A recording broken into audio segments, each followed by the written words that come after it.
Apocalypse, I have an infinite supermarket full of supplies.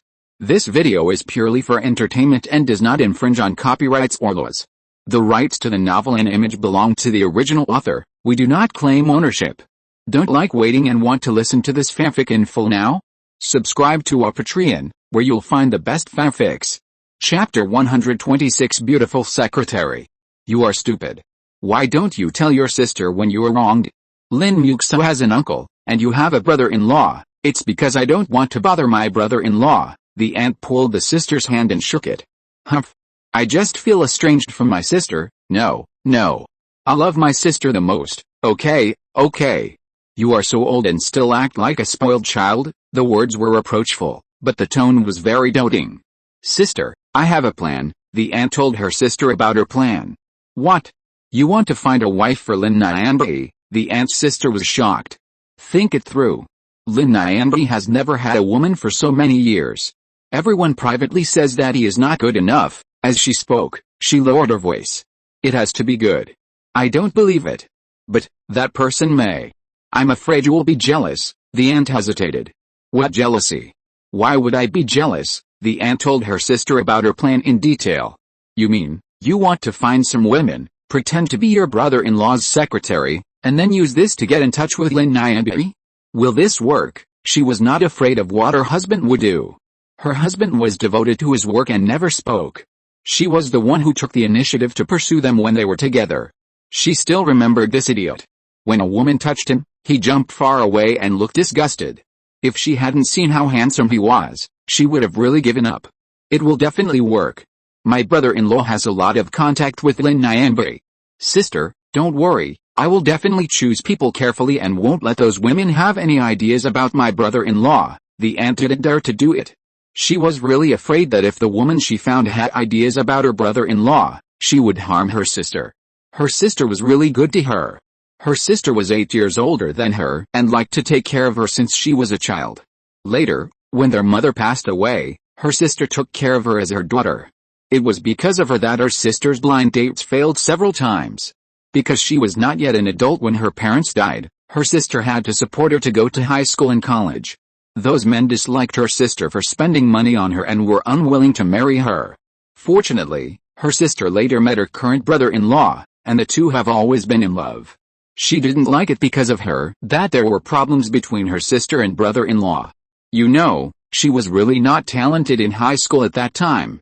Her sister bought so many materials for her and signed up for so many classes, but in the end she didn't get into college and went to junior college. After her sister knew the results, she didn't despise her at all and was willing to continue to pay for her tuition and living expenses. She wanted to take out a loan at that time, but her sister refused to let her, not wanting her to take out a loan before she entered society. Her sister and brother-in-law were not rich at that time, but they both loved her and didn't let her suffer at all. In order to save her living expenses and tuition, her sister and brother-in-law didn't buy meat for 2 months. Later, they lived frugally.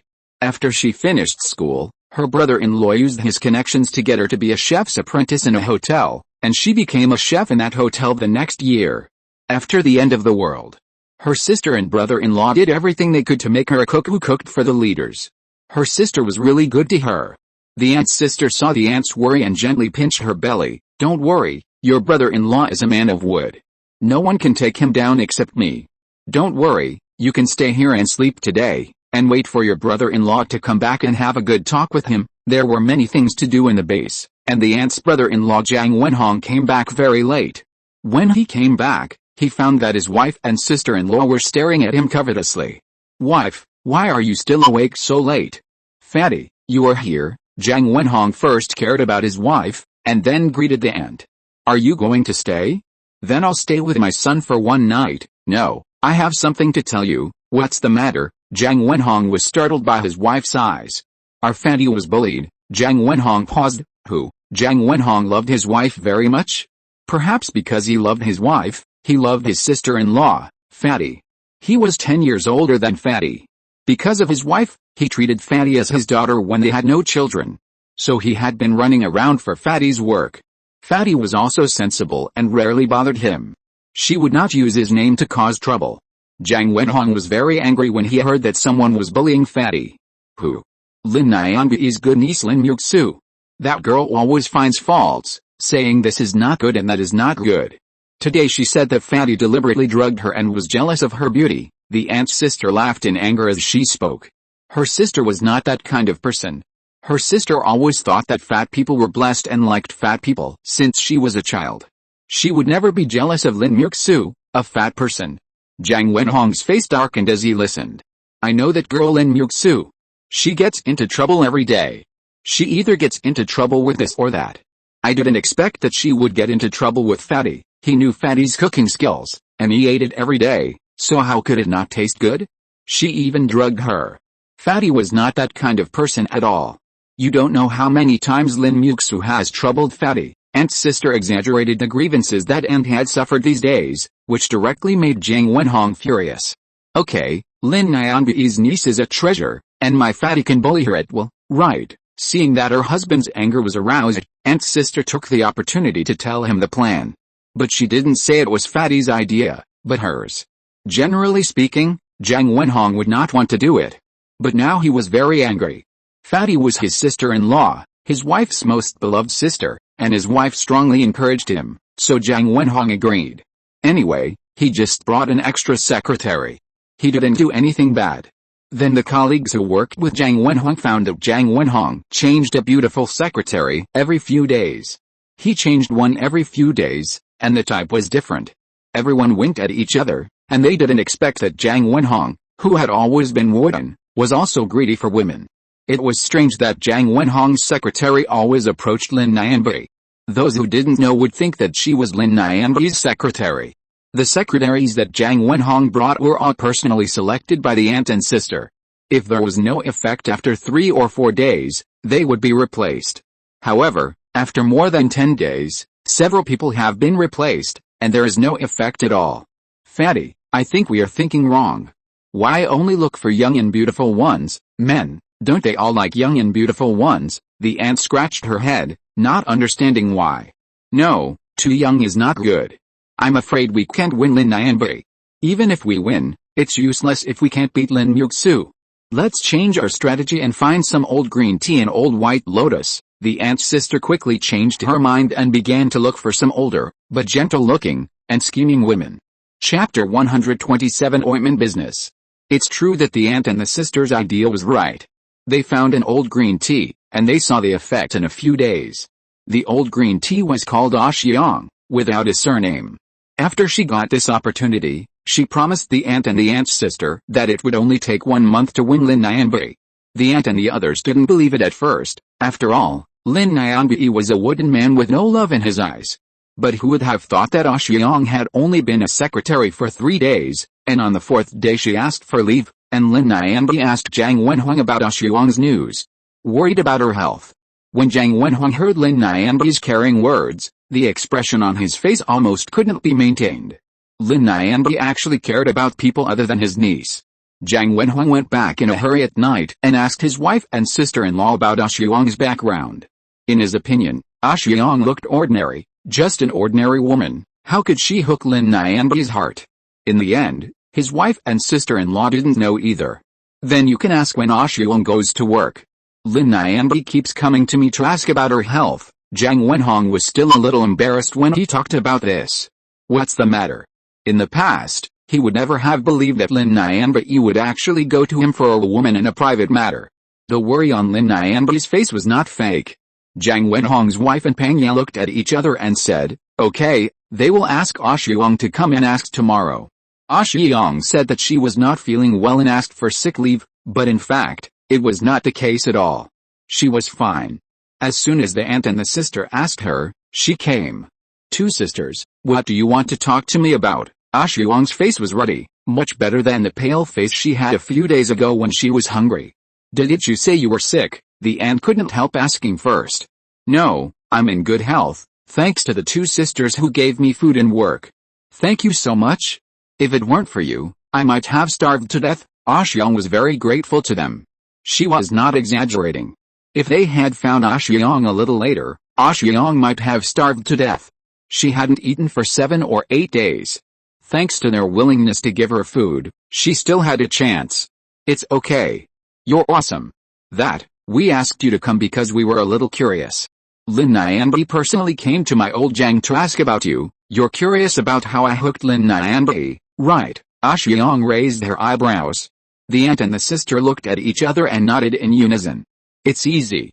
Men, especially men like Lin Nianbi, it's easy to make him fall in love. Xiang's mother was a female prostitute. She was born in that kind of place. Seducing men is as easy as drinking water. It's especially easy for a hypocritical man like Lin Nianbi. Before Xiang came, she thought it would be so difficult. As for me, I saw that he had an old injury on his hand, so I gave him some ointment I made. Whenever Lin Nianbi applied the ointment, he would think of her. Thinking about it, wouldn't it be a quantitative change that led to a qualitative change? Then, when he wanted to see her the most, she disappeared again, and he missed her completely. Ointment? You can also treat illnesses and make ointments. The aunt's sister was a little surprised. I studied with an old Chinese doctor for a while. Now the plants outside are growing wildly. I tried to make it, and the effect is not bad. In fact, before she was found by the two sisters, she made a living by selling ointments. She also saved a lot of food.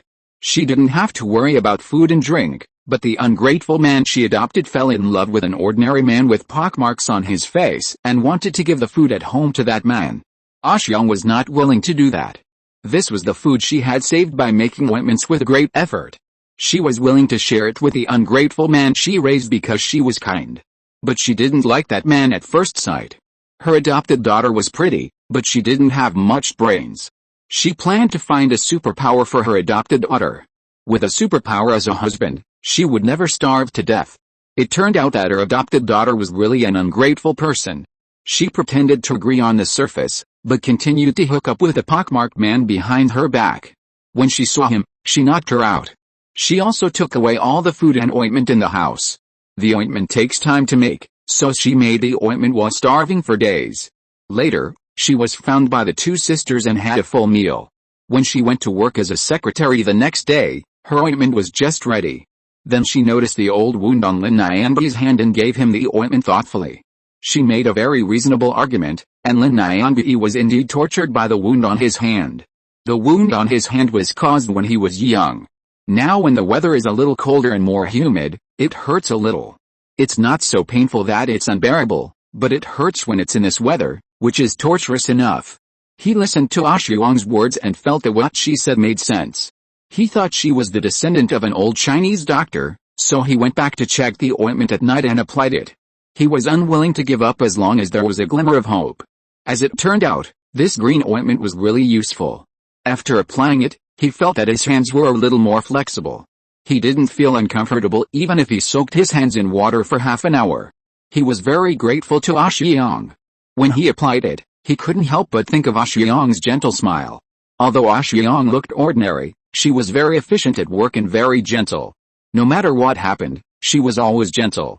The more Lin Nianbi thought about it, the better Xiang was. When he wanted to say thank you to Xiang, he found that Zhang Wenhuang had forgotten to bring a secretary. Lin Nianbi, who used to only go to Zhang Wenhuang for official business, went to Zhang Wenhuang for personal matters for the first time. Xiang told the two of them the whole thing gently. When Zhang Wenhuang's wife heard it, her eyes flashed, and she didn't care about Lin Nianbi anymore. Xiang, are you interested in cooperating with us to do ointment business? The aunt blinked in confusion. Wasn't she talking about Lin Nianbi? Why did she start doing business again? Sister, do you mean? Xiang was shocked. Her sister actually wanted to do business with her? I was thinking that since your ointment is so good and only requires the plants outside, and now the base is extremely short of medicines, I think your ointment has a huge market. I will provide the people. Be responsible for management and sales, and you provide the formula, and we will split it 50-50. How about that? Sure. Of course, Xiang answered without hesitation. Okay, let's discuss the details. For a moment, both of them forgot about Lin Nianbi. For Xiang, no matter how good a man with food is, it is not as important as having food in her hands. The two of them were chatting animatedly, and the ant was drawing circles on the ground.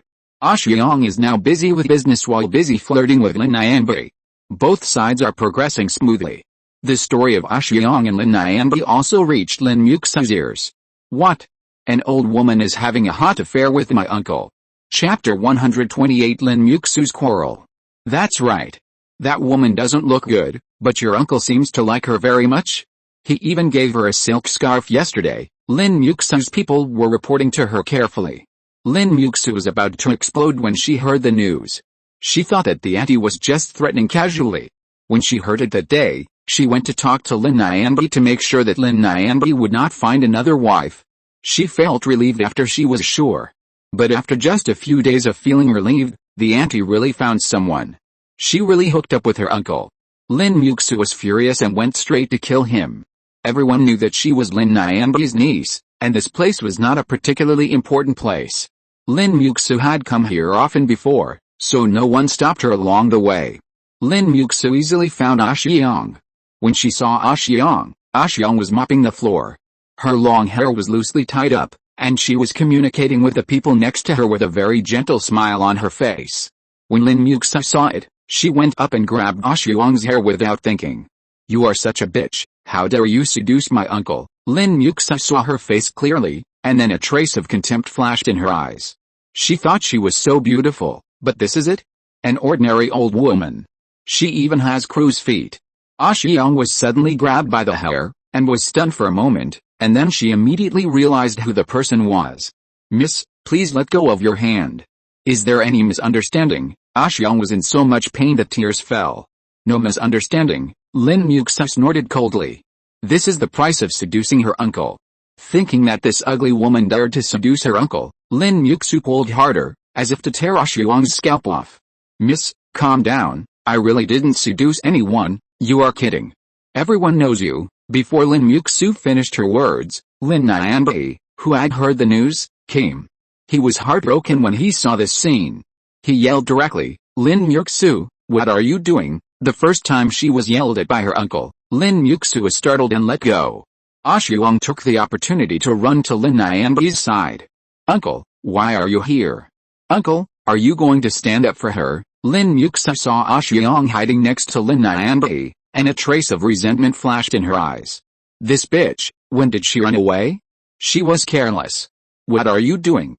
Bullying Xiang like this? What did she do wrong? Why do you bully her like this?" Lin Nianbi got Xiang's ointment and applied it every day. Now his hand has healed for the most part, and it hasn't hurt for a long time. "Uncle," Lin Muxue looked at him in disbelief. "You did it for her. You are mean to me for her." Lin Muxue never thought that Lin Nianbi would be mean to her for an ugly woman. She is Lin Nianbi's most beloved niece. But now, he is actually mean to his niece for a woman with an ordinary face and a shriveled body. "Jiaoqin, you are not a child anymore. Don't run to my workplace to make trouble." Lin Nianbi looked at Lin Muxue's hideous face and felt annoyed with her for the first time. Jiaoqin is so old, but still doesn't understand. She just pulled Xiang's hair. "Uncle, what has got into your mind with this woman? Did she seduce you? Is that right? You actually spoke for her and were mean to me." "Lin, I'm sorry, it's my fault. I shouldn't have been so close to brother Lin. It's all my fault. Miss Lin, you have misunderstood me. I'm leaving tomorrow." Xiang held back her tears, bent down and apologized. "Xiang, let her make a fuss. Don't make a fuss. Where can you find such a good job if you leave?" Lin Nianbi frowned after hearing her words. Xiang looked at him deeply with tears in her eyes. "But I can't let you two have a gap because of me. Although it's a misunderstanding, Miss Lin has become estranged from you because of this misunderstanding, and that's my fault. Fuck you. You old green tea." Lin Muxue exploded when she heard her words. "I'm sorry." Xiang bent down and apologized again, then ran away with her face covered. Xiang, Lin Nianbi wanted to keep her, but Xiang ran away in the blink of an eye. Then he turned around and saw his good niece Lin Muxue still making a fuss. "Uncle, she is a green tea. Not only did she deliberately seduce you, but she also..." "Enough. What a disgrace. Go back." More and more people gathered around. They didn't dare to watch the leader's excitement blatantly, but their ears were erect. Lin Muxue felt so wronged. Her uncle actually called her a thing for an old green tea. But no matter how wronged she was still driven away. When Lin Nianbi went back, the two had another big fight. After the fight, no one could convince the other.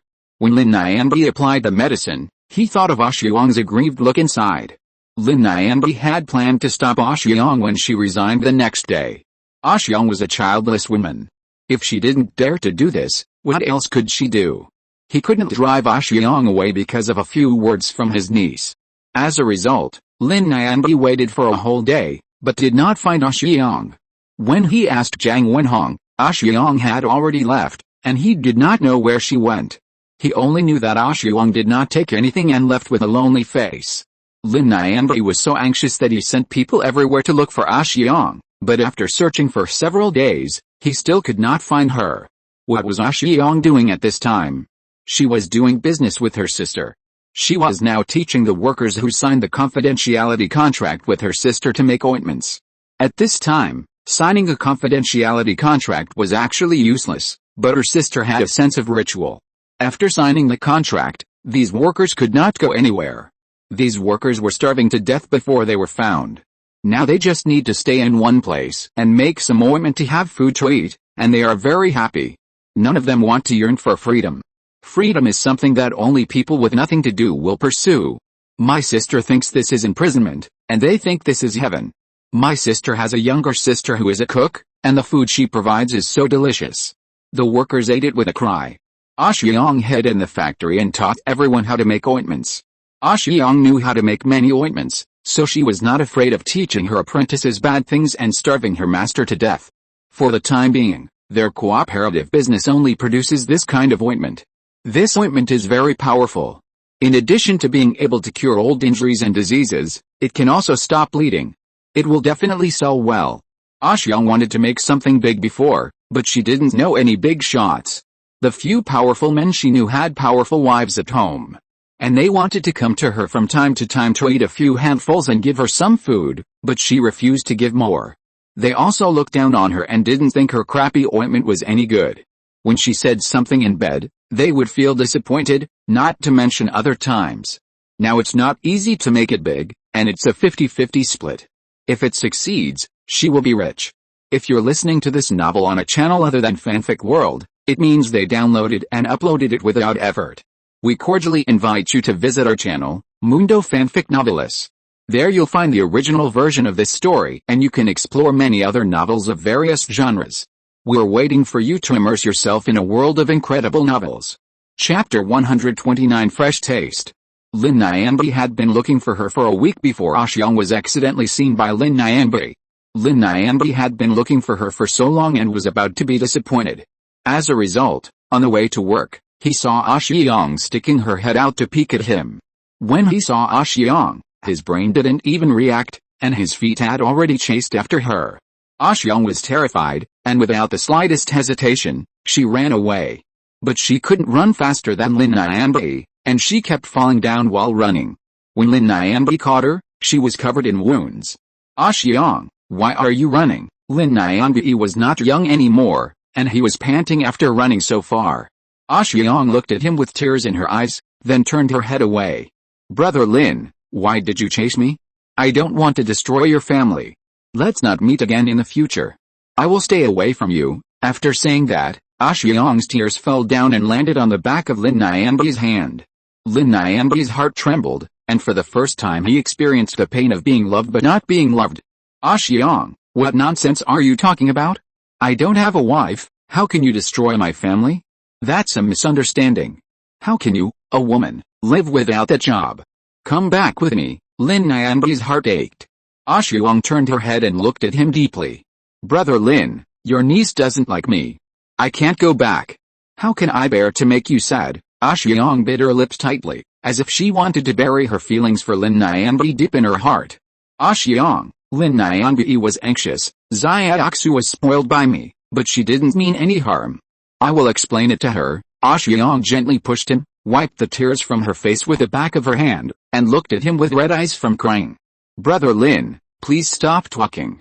Your niece just said that I seduced you. If I go back with you now, it will just confirm this. I will not go back. I cannot bear to hear people say that you and I have a private affair. In my heart, you have always been the serious and dedicated Lin Nianbi. You should be clean and admired by everyone, and not be pointed at because of the things with me. I can't stand this.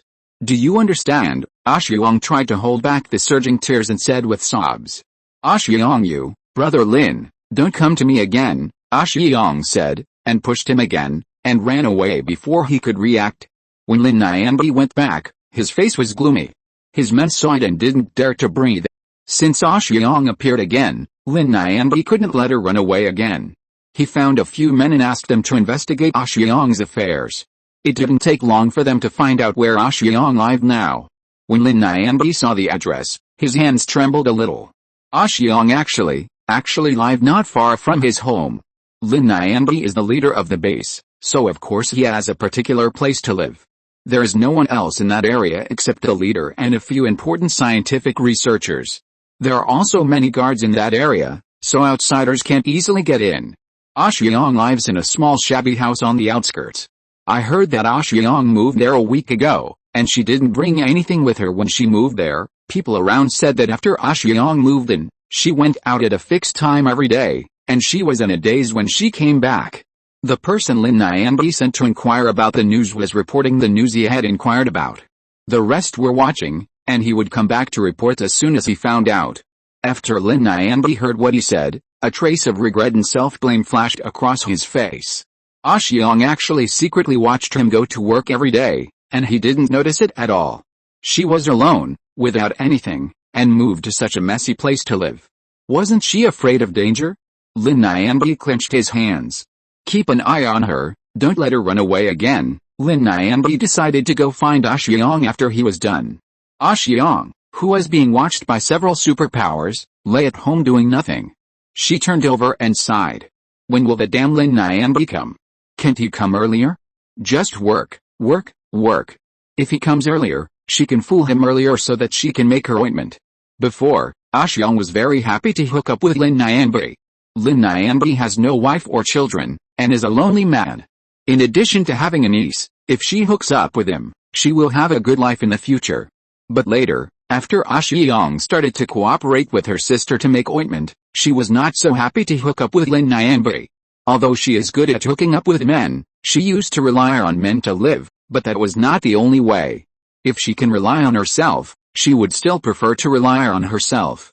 Men are unreliable, so she prefers to rely on herself. In the past, she could only rely on men. Now that she can rely on herself, she is not willing to spend time dealing with men. But this is the task given to her by her sister and Pang Yao. They hope to teach Lin Yanbi's niece a lesson.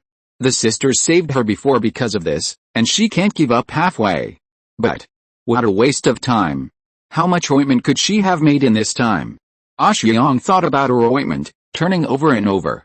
She wanted to sneak out to make ointment, but she also knew that there were several superpowers under Lin Yanbi outside, and it was impossible for her, an ordinary woman, to sneak out. She was able to go out before because Lin Yanbi hadn't found her yet. The house Xiang lives in now was found by her sister. She just moved in 2 days ago. She used to make ointment in the factory. The woman who moved in a week ago was naturally not her, but the actor they found. This actor was really an actor before the end of the world. The sister also used cosmetics for the actor. Although those cosmetics have expired, they are also rare at this time. The sister kept them for a long time and didn't want to use them. This time, she also spent a lot of money. The height and body shape of the actor are similar to Xiang, but thinner than Xiang. She wrapped a piece of rag on her face and ran to the road that Lin Yanbi must pass on his way to work every day to pretend to peek. In fact, she didn't look at Lin Yanbi, she just looked at the air. But if Lin Yanbi sent someone to inquire, he would definitely find out that Xiang peeked at him on his way to work every day, and was afraid of disturbing him, so she didn't dare to show her face. After pretending to peek at Lin Yanbi, the actor ate something outside, then wrapped himself in rags, and went back home when the time came, leaving a lonely back view to the people around him. Xiang decided to meet Lin Yanbi in the next 2 days, so she switched with the actor. After the performance, the actor went to make ointment. She heard that food and accommodation were provided, and she almost went crazy. She originally thought it was a short-term job, but she didn't expect that after finishing the short-term job, she could continue to work as a long-term worker. She was happy, but Xiang was not so happy. She was very unhappy when she thought that she would have to stay in this shabby house for a few more days.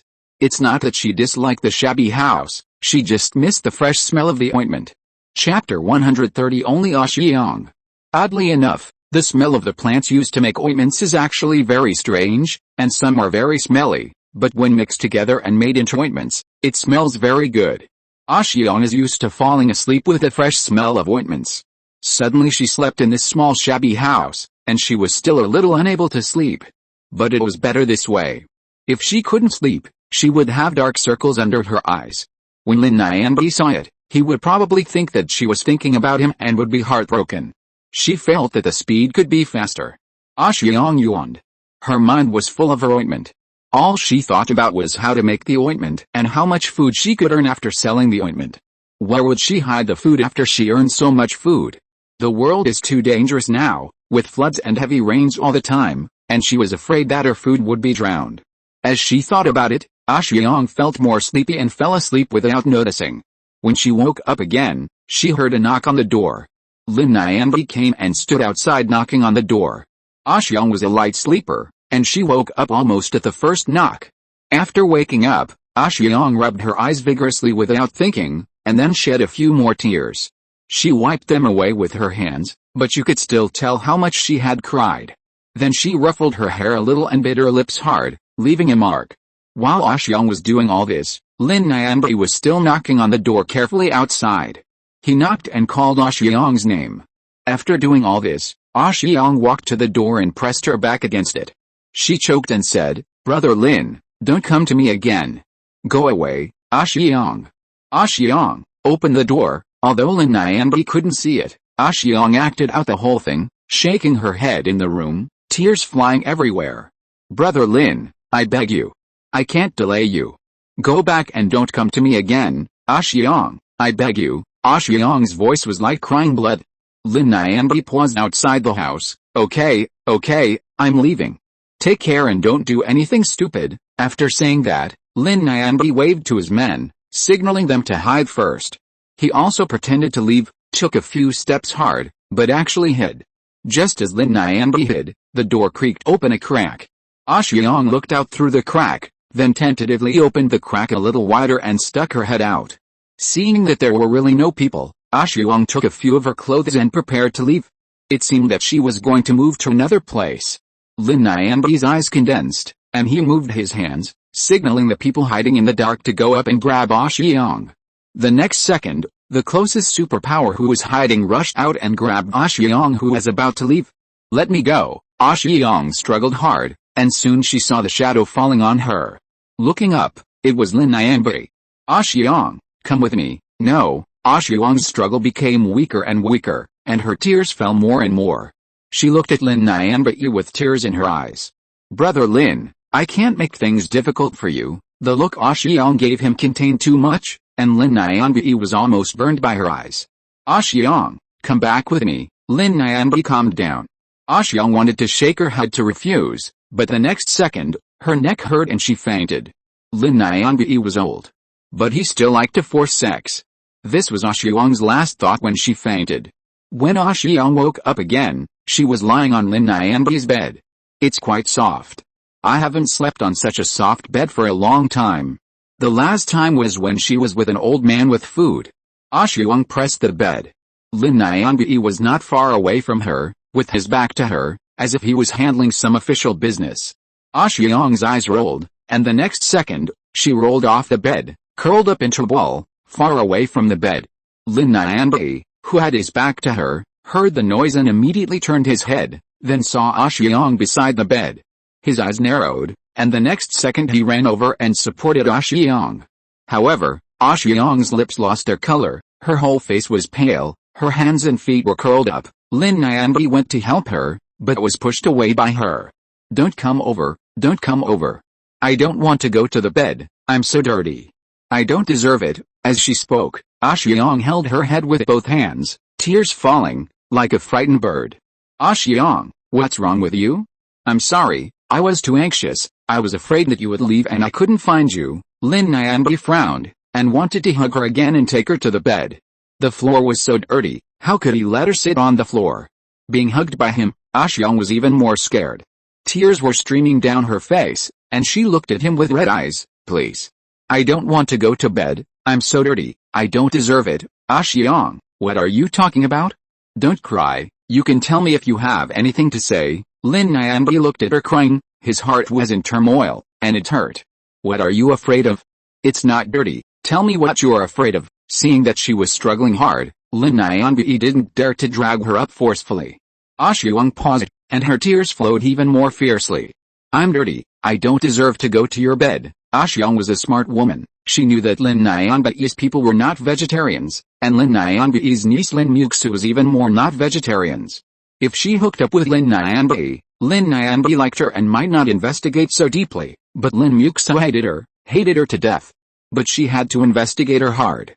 Although she had hooked up with men in a covert way before, it was easy for someone to investigate if they wanted to. So what she had to do now was to reveal this in advance and tell Lin Yanbi. However, what she said was naturally embellished in her favor. She said that she had to endure all kinds of grievances to raise her daughter. She was also forced by other men, whatever miserable things she said. Xiang was very good at speaking. When Lin Yanbi heard it, he did not dislike her, but felt sorry for her. Xiang, all that is in the past. It is not your fault. It is not easy for a woman like you to live in this world. I will not think you are dirty. In my eyes, you are the lotus that is unstained by the mud. Lin Yanbi did not care about this. He did not care about love, let alone this. He liked Xiang, not because Xiang was so beautiful, nor because Xiang was so young. In fact, Xiang was older than the woman who seduced him before, and her figure and face were not good. She looked unattractive. But he just liked her gentleness, liked her meticulousness, and she was the first person to notice the old wound on his hand. She gave him ointment. The wound on his hand was caused when he was young. It is not visible at first glance. You have to look very carefully to see the trace. His niece Lin Muxue, who cared about him so much before, didn't notice it. Only Xiang, who had only met him a few times, saw it at a glance. She also gave him ointment, and his hand was cured without asking for anything in return. Xiang, men are not as important as my ointment. Chapter 131 Seaweed Tofu Soup. But, Xiang was about to cry. No buts, Lin Yanbi was firm in his attitude, and this time he carried her to the bed. You must be hungry. I'll ask someone to bring you food. Lin Yanbi looked at her with pity in his eyes. Xiang had lost weight, and her face was paler than before.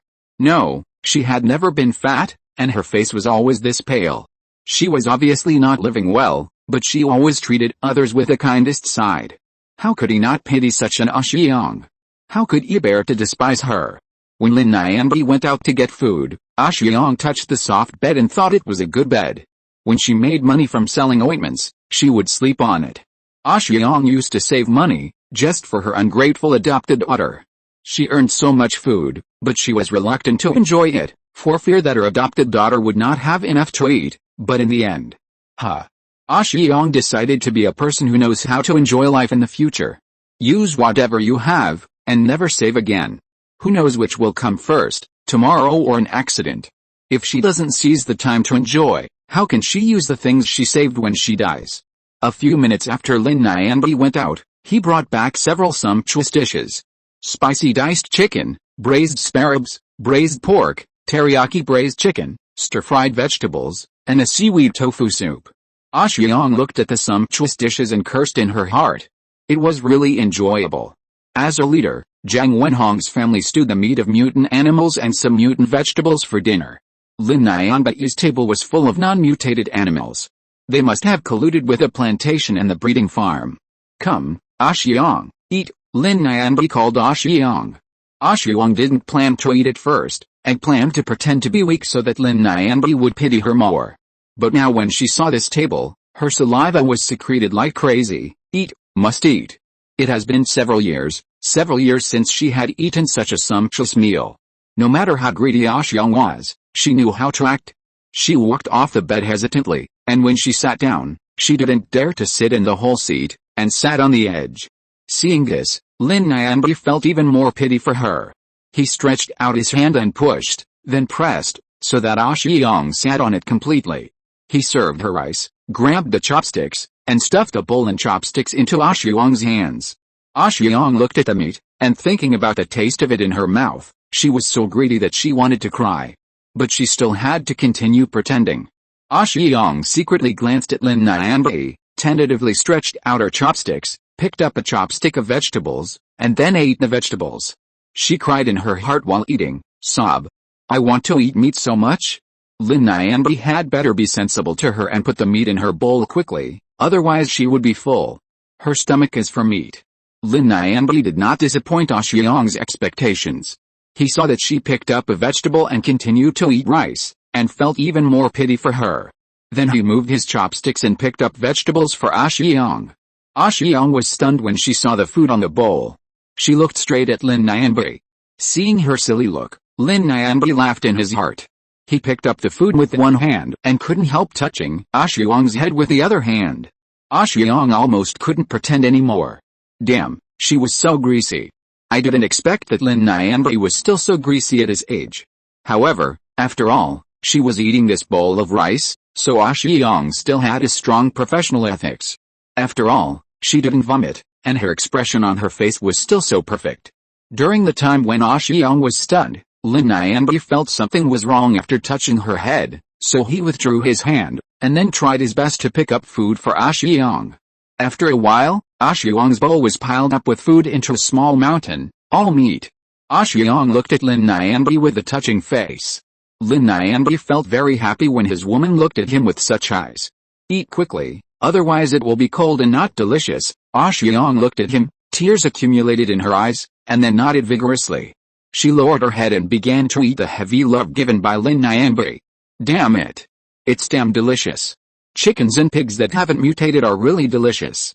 Xiang didn't want to waste time on Lin Nianbi at first. She was thinking about her ointment. But after the first bite of meat, she changed her mind. She could eat meat when she made money from selling ointment in the future, but the meat of mutant animals, the non-mutated animals are all in the farm. She has no relationship, she definitely can't eat it. Even her sister, whose brother-in-law is a leader, can't eat the meat of non-mutated animals. But it's different with Lin Nianbi. This guy must have a way. If she follows him, she won't have to worry about eating meat. The meat of non-mutated animals is too delicious. Just for this bite, she can't just perfunctory Lin Nianbi. Xiang plans to spend more time on Lin Nianbi for a bite of meat. Lin Nianbi is not worth it, but the meat is worth it. Although Xiang ate the meat with big mouthfuls of it, she had to pretend to be weak and innocent in front of Lin Nianbi. In her heart, she wanted to grab it directly with her hands, but on the surface, she had to be polite and pick it up with chopsticks to eat. Lin Nianbi looked at her and felt that Xiang was a very cultured woman. She was so elegant even when eating after being hungry for such a long time. Such a woman was worthy of his love. Lin Nianbi originally planned to arrange for Xiang to continue to be a secretary, but not as Yang Wenhong's secretary, but as his secretary. But Xiang didn't want to. She would be crazy to be supported with such good food and drink. If she became Lin Nianbi's secretary, wouldn't it be equivalent to being in front of him 24 hours a day except for sleeping time? She would have to act in front of him for such a long time. As a human being, she would be tired, okay? Besides, she was always in front of him. What if he lost interest in her?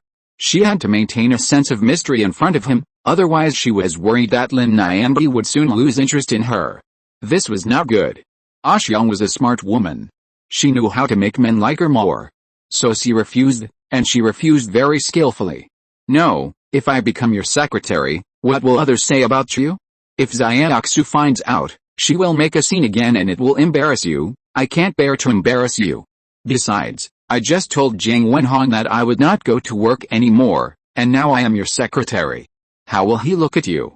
I am afraid he will dislike you. Xiang's words were so considerate and thoughtful. She thought so much of Lin Nianbi. Although Lin Nianbi wanted to keep Xiang in front of him, he could not ignore Xiang's kindness since Xiang thought so much of him, so he agreed reluctantly. He agreed that Xiang would not be his secretary, but he asked Xiang to stay in his house and sent supernatural people to surround Xiang and guard her, fearing that she would run away again. Xiang was kept in captivity like this. Xiang felt that this was perfect except that she could not make ointment.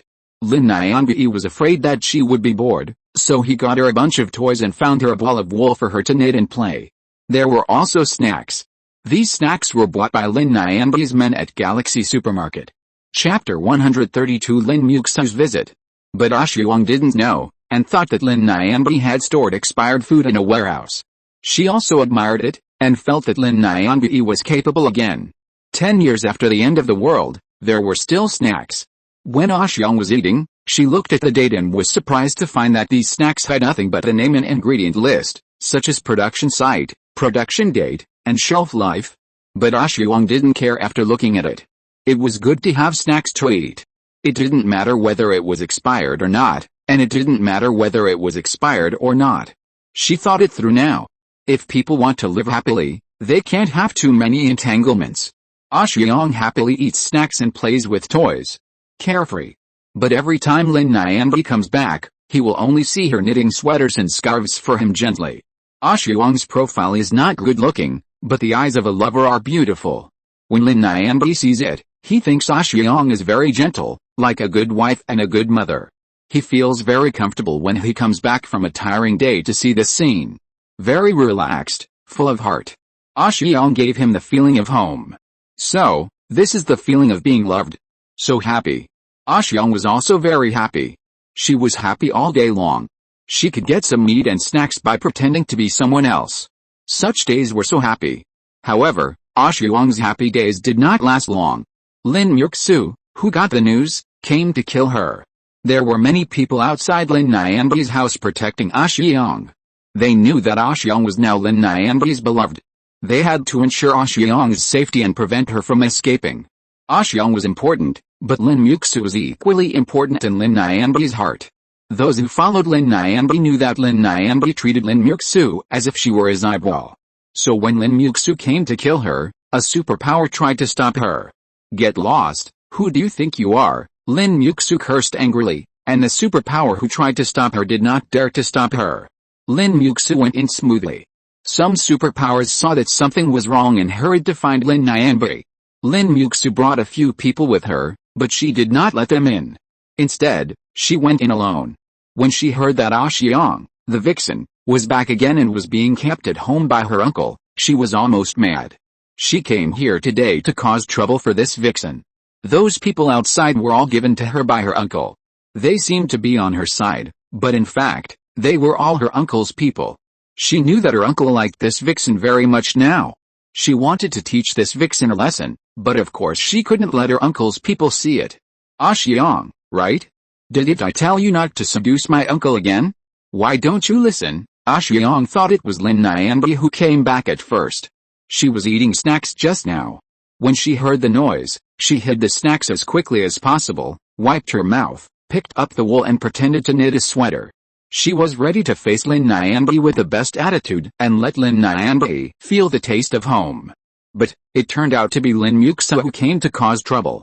Xu was a little disappointed and regretful.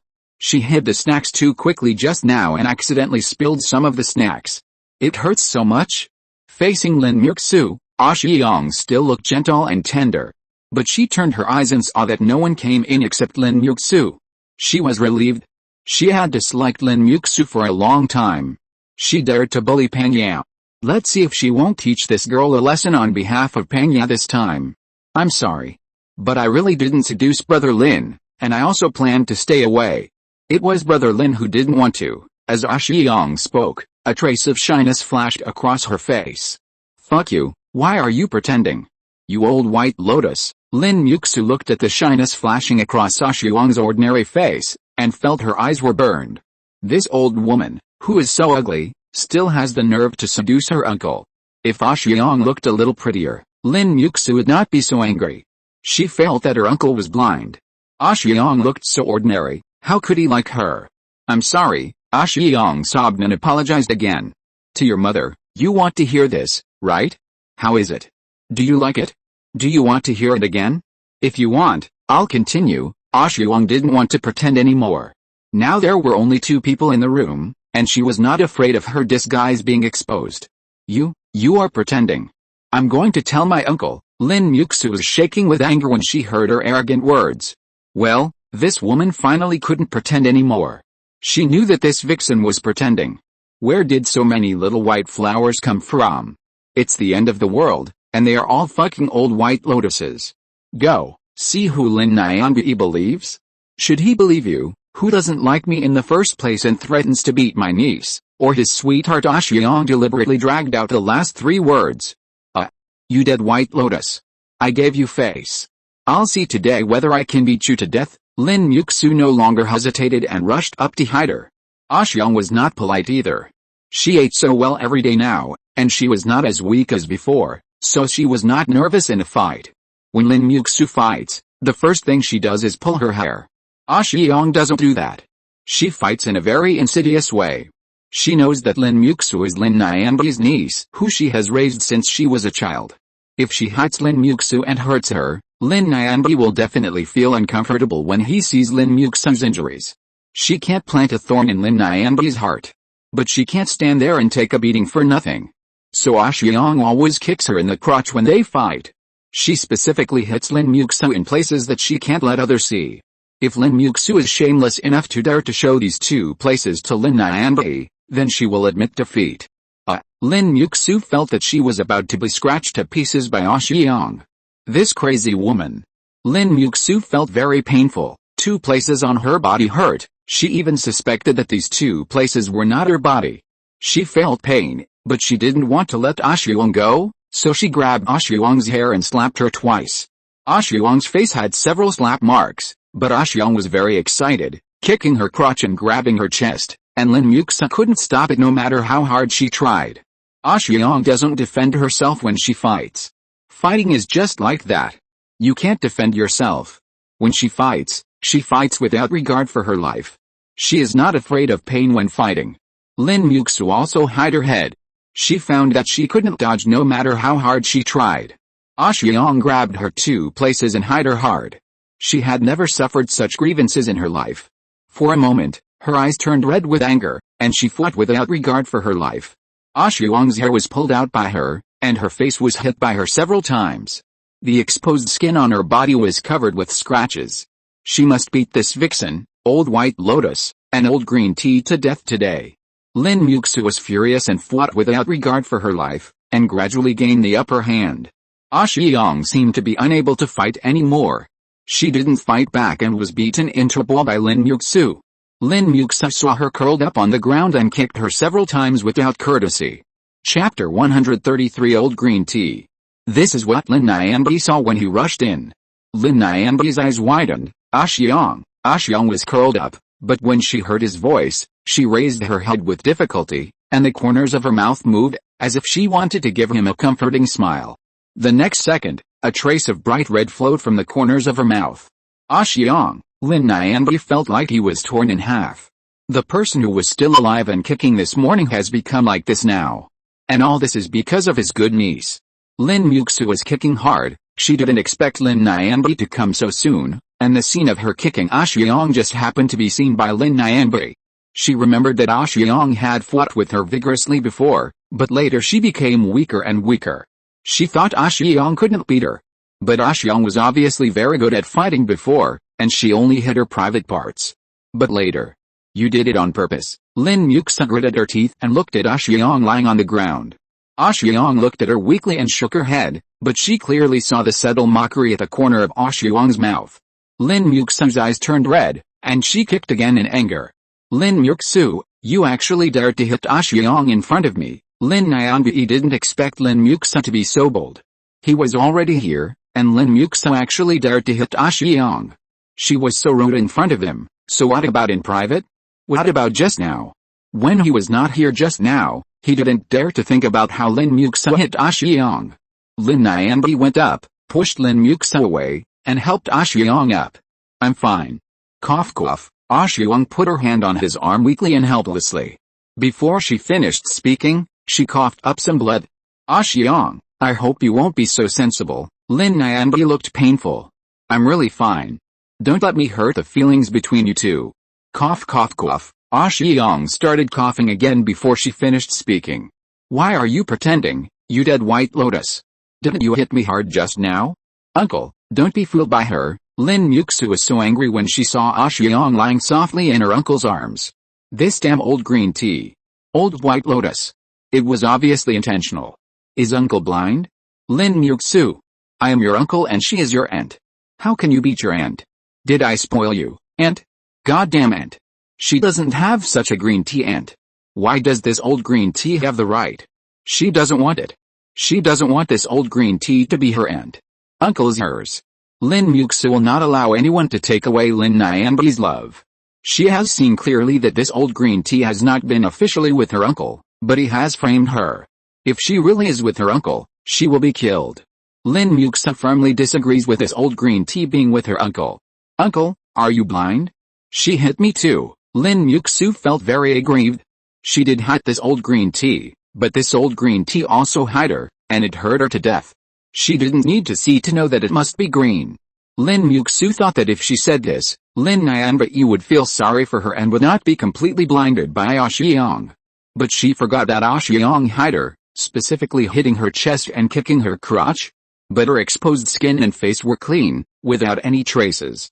Her hair was just a little messy, but it was not Oxiang who pulled it, but she messed it up when she hit Oxiang. Lin Nianbi could naturally see it. So he thought Lin Muxue was quibbling and taking him for a fool. Lin Nianbi was very disappointed in her. Lin Muxue was raised by him since she was a child, and he had always hired the best teachers to teach her. How could she become like this? Not only hitting people, but also lying. Taking him for a fool. That's enough. Get out of here. You are not allowed to go anywhere for the next 2 months. Stay at home. Lin Muxue was dumbfounded. Uncle, are you going to put me in solitary confinement? Reflect on yourself. I indulged you too much, and that's why you have this kind of temper, uncle. I don't accept it. Why? You actually put me in solitary confinement for this old green tea. Lin Muxue had only seen others in solitary confinement before, and never thought that there would be such a day for herself. Uncle, I don't want to be in solitary confinement. I was wrong, isn't that enough? Lin Muxue didn't want to be in solitary confinement, and admitted her mistake somewhat reluctantly. At most, I can apologize to her, brother Lin. Xiaoxu is just ignorant. It's okay for me. Oxiang pulled Lin Nianbi's clothes and said softly. Lin Nianbi looked at the slap marks on Oxiang's face and the bruises on her body, and his originally wavering thoughts became firm again. Come here, take her back to me, and don't let her out without my order. The people who were originally standing outside quickly came in and took Lin Muxue away. Lin Muxue didn't expect that she was still locked up because of the old green tea girl's words, even though she had admitted her mistake. Lin Muxue was detained and twisted like a maggot. Uncle. Uncle. I don't want it. Don't lock me up. She was locked up because she hit the old green tea girl twice. If the news got out, she would be laughed to death. But no matter how much she twisted, it was useless. Lin Nianbi was too disappointed in her. After sending Lin Muxue away, Lin Nianbi asked someone to find a doctor to check Oxiang's injury. After the doctor came, Oxiang rolled up her sleeves, and the bruises on her arms stung Lin Nianbi's eyes. Not only on her arms, but also on her legs. It seemed that there was no good skin on her body. After the doctor examined her, he took some ointment and told Lin Nianbi to apply the ointment to Oxiang. When Lin Nianbi applied the ointment to Oxiang, Oxiang was shaking all over and kept inhaling and exhaling. Does it hurt? Lin Nianbi moved more gently. It's okay. It doesn't hurt, Oxiang said with a smile. The next second, because Lin Nianbi's strength was a little stronger, she took a deep breath. Really, it doesn't hurt? Lin Nianbi didn't believe it. It must hurt. Oxiang was just afraid that he would worry and blame himself, so she pretended that it didn't hurt. He was very moved. Oxiang really didn't hurt. Lin Muxue, that little fool, had never beaten anyone before and was not very strong. Oxiang had been through many battles and was good at hiding. Later, she pretended to be defeated and curled up on the ground. When Lin Muxue kicked her, she also dodged a little. Anyway, it didn't hurt much. Compared with her previous fights, it didn't hurt at all. However, she had to pretend to be in pain. She had to let Lin Nianbi know that she was in pain, so that Lin Nianbi would feel guilty and distressed. After Oxiang applied the medicine, she fell asleep hugging the sweater she knitted for him. Her face was buried in the sweater, and when he saw it, his heart trembled.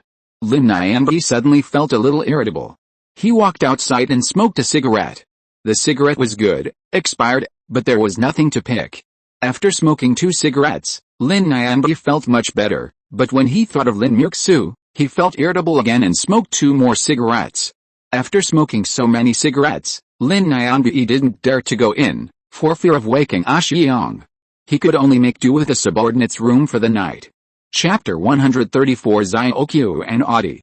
Lin Muxue was put in solitary confinement, but she was unwilling to just sit there and wait for death. She absolutely would not allow Lin Yanbi to be with that old green tea bitch Xiang. That old green tea bitch was not only ugly, but also cunning. If your uncle really was with the old green tea bitch, what would she do? Lin Muxue found a way to get out. Although Lin Yanbi said that he would put her in solitary confinement and sent several superpowers to watch her, these superpowers had not yet changed their minds. After all, Lin Muxue was really favored before. Lin Yanbi said that she would be put in solitary confinement this time, but those superpowers did not take it too seriously. He favored Lin Muxue so much that they did not believe that Lin Yanbi would really put her in solitary confinement for 2 months. It was just a symbolic confinement.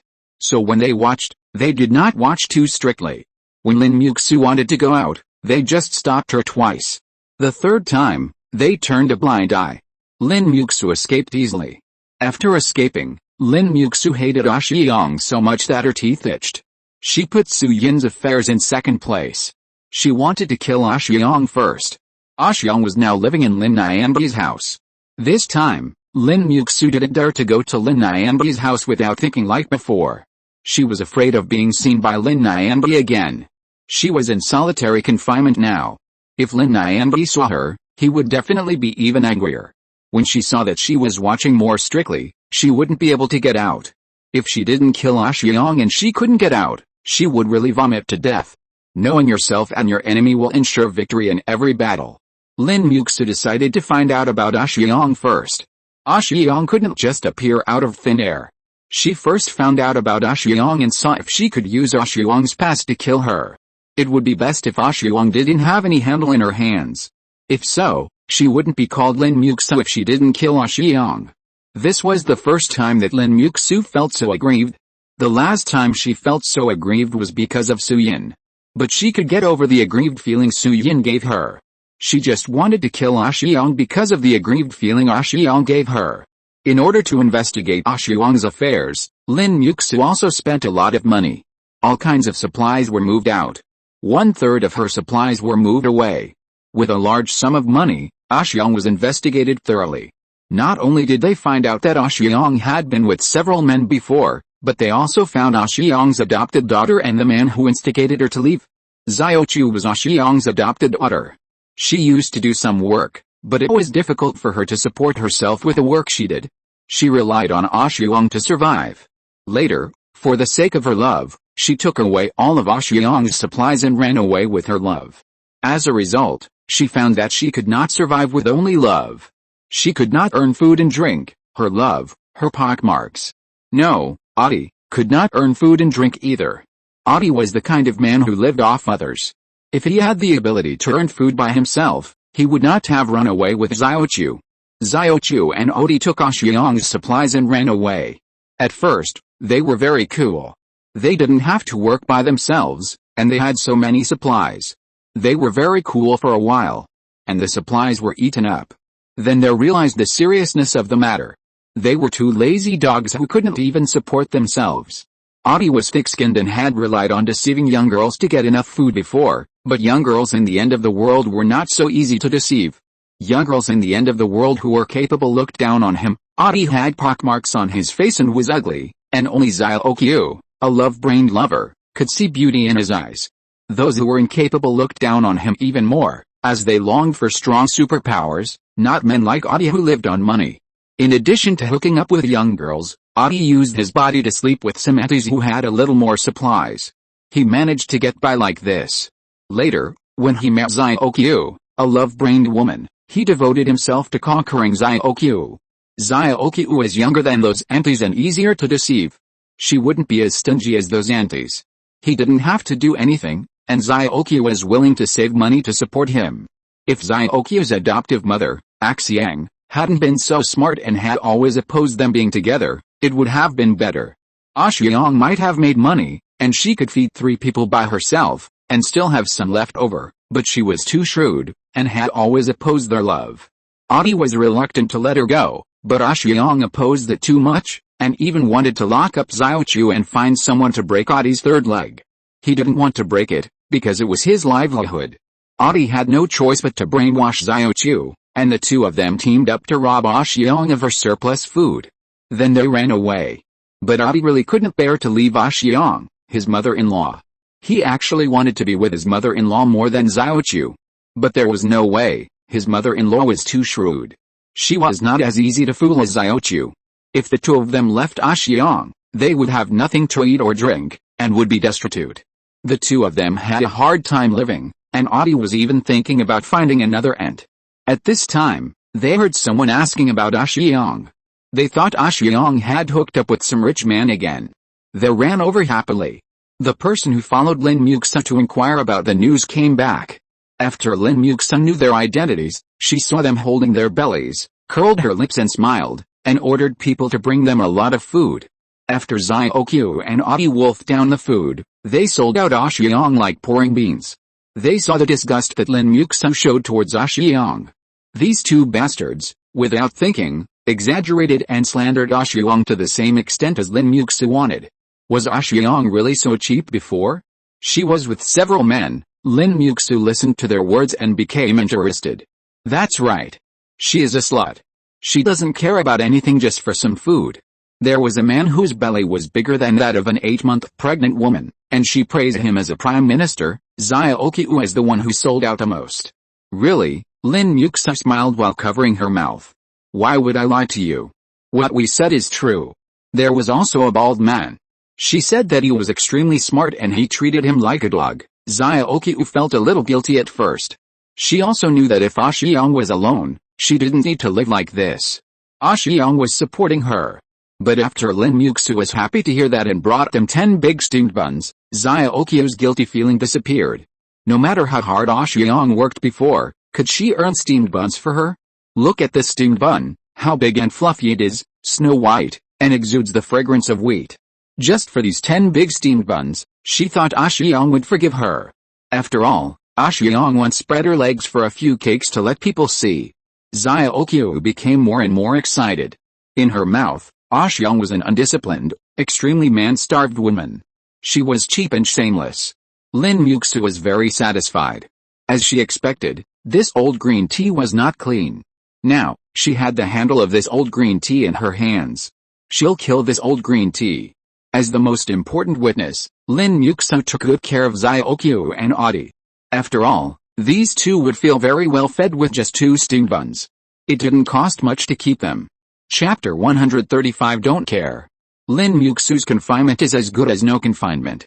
While she was asking about Xiang's past, she was actively looking for people who knew Xiang. Those people flattered her for the sake of stuttering. Knowing that she didn't like Xiang, they tried their best to say bad things about Xiang. Especially Xiang's adopted daughters Xiaoqiu and Adi. Lin Muxue was happy to hear that. She felt that these two people were very good at talking, but it was a pity that they had something to do with Xiang, the old green tea.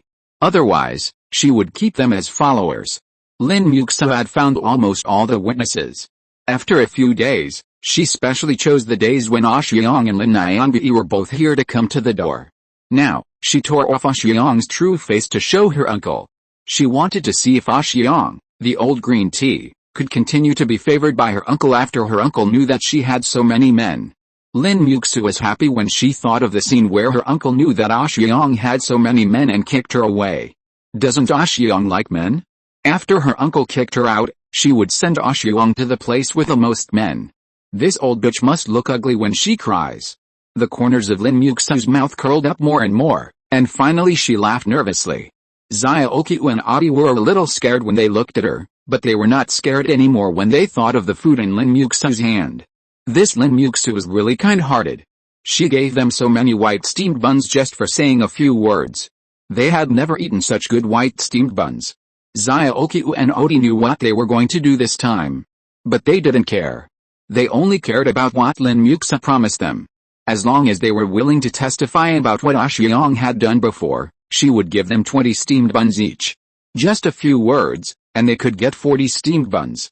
Enough for them to eat for more than 10 days. As for what would happen to Xiang after they said those words, it was none of their business. Xiang had already knitted the sweater for Lin Nianbi. Lin Nianbi happened to be at home today, so Xiang asked him to try it on. It's hot now, so it's not suitable to wear a sweater. But when Lin Nianbi saw the knitted sweater, he was very excited and put it on the spot. He was sweating profusely but refused to take it off. He thought Xiang would be very touched when she saw it. But Xiang saw him wearing a sweater in such a hot day and refused to take it off, feeling hot like a dog, and wondered if Lin Nianbi was mentally retarded. Although she thought so in her heart, Xiang still looked at Lin Nianbi with her eyes. There were pink bubbles between the two people, who added up to nearly 100 people. Just when Lin Nianbi wanted to go further in this pink atmosphere, Lin Muxue appeared. No one dared to stop Lin Muxue. Seeing Lin Muxue wanted to run to remind Lin Nianbi, his men were also detained by Lin Muxue. She didn't want anyone to tip off in advance. She wanted to appear suddenly to see the expression on Xiang's face when she suddenly saw Jiaoqin and Audi. It must be exciting. Uncle. Today I will let you see the true face of this old green tea. Lin Muxue was used to it, and she didn't even knock on the door when she came in. Lin Nianbi, who had been lowered, jumped up all of a sudden. Jiaoqin. Why are you here? Lin Nianbi looked at Lin Muxue who suddenly broke in. His eyebrows were about to fight. Jiaoqin was obviously in solitary confinement. Which bastard let her out? Uncle. I came here today to help you see this old green tea. Lin Muxue pointed at Xiang who was leaning softly in Lin Nianbi's arms. Xiang saw Lin Muxue, Jiaoqin and Audi, as well as a group of her old acquaintances behind her, but her expression did not change at all. She did not look flustered at all, and even looked more pitiful.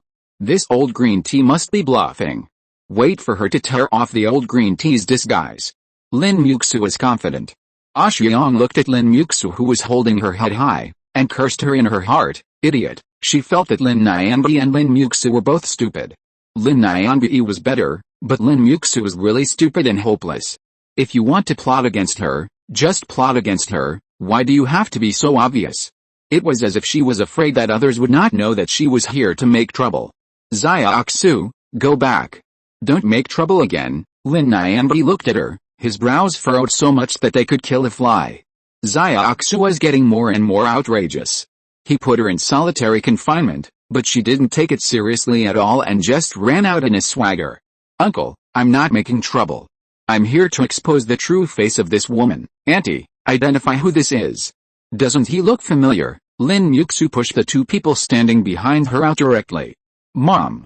It's me, Jiaoqin, your son-in-law. Audi. Jiaoqin looked at the clothes on Xiang, her eyes full of desire. She noticed it when she came in. The decoration in this room, there are actually apples on this table. Apples? I haven't seen them for many years.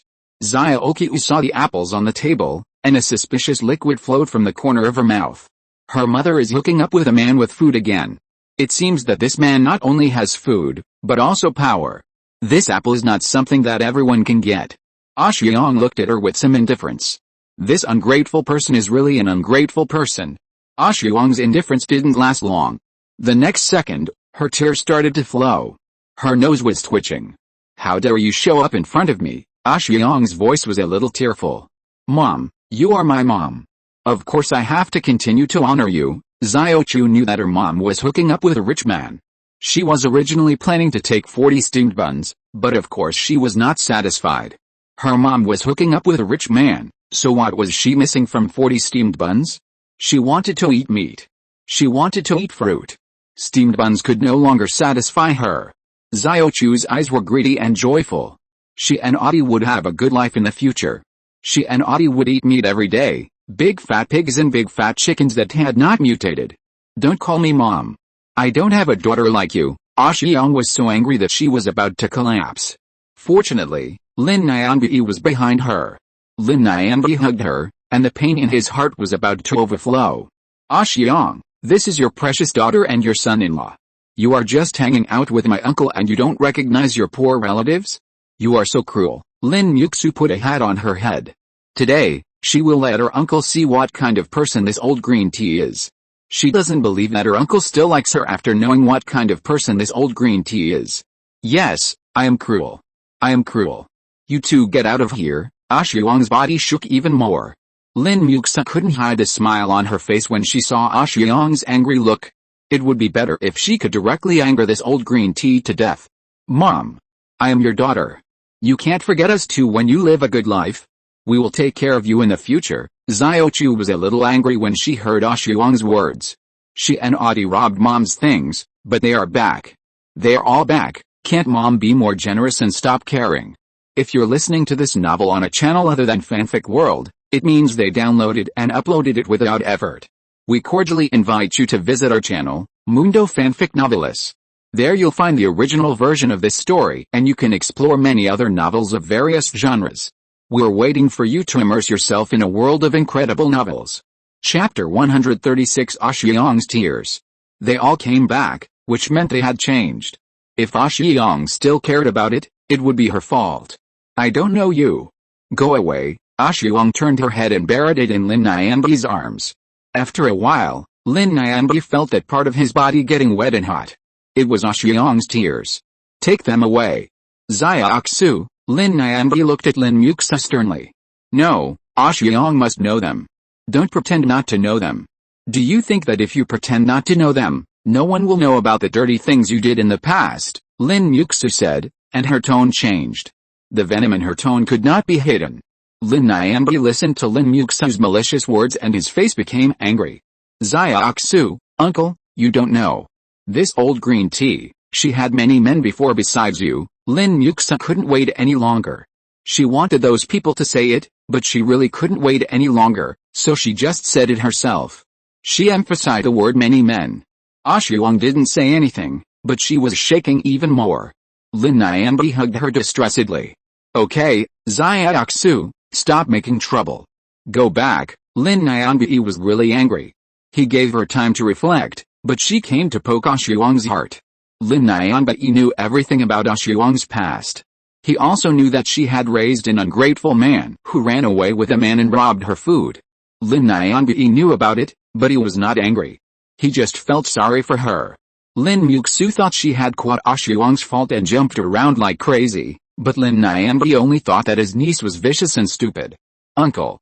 She used to be with many men.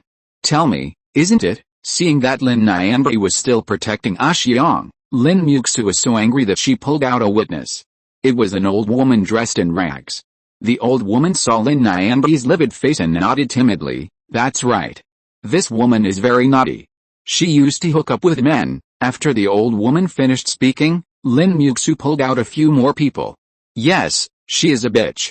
She would cling to any man she saw, and would even hang him under his crotch. She is a bitch. Everyone in our area knows it. She often brings men home, sometimes directly on the road, using the sky as a blanket and the ground as a bed. Enough. Lin Nianbi's face was really not good. Uncle, you see she is a...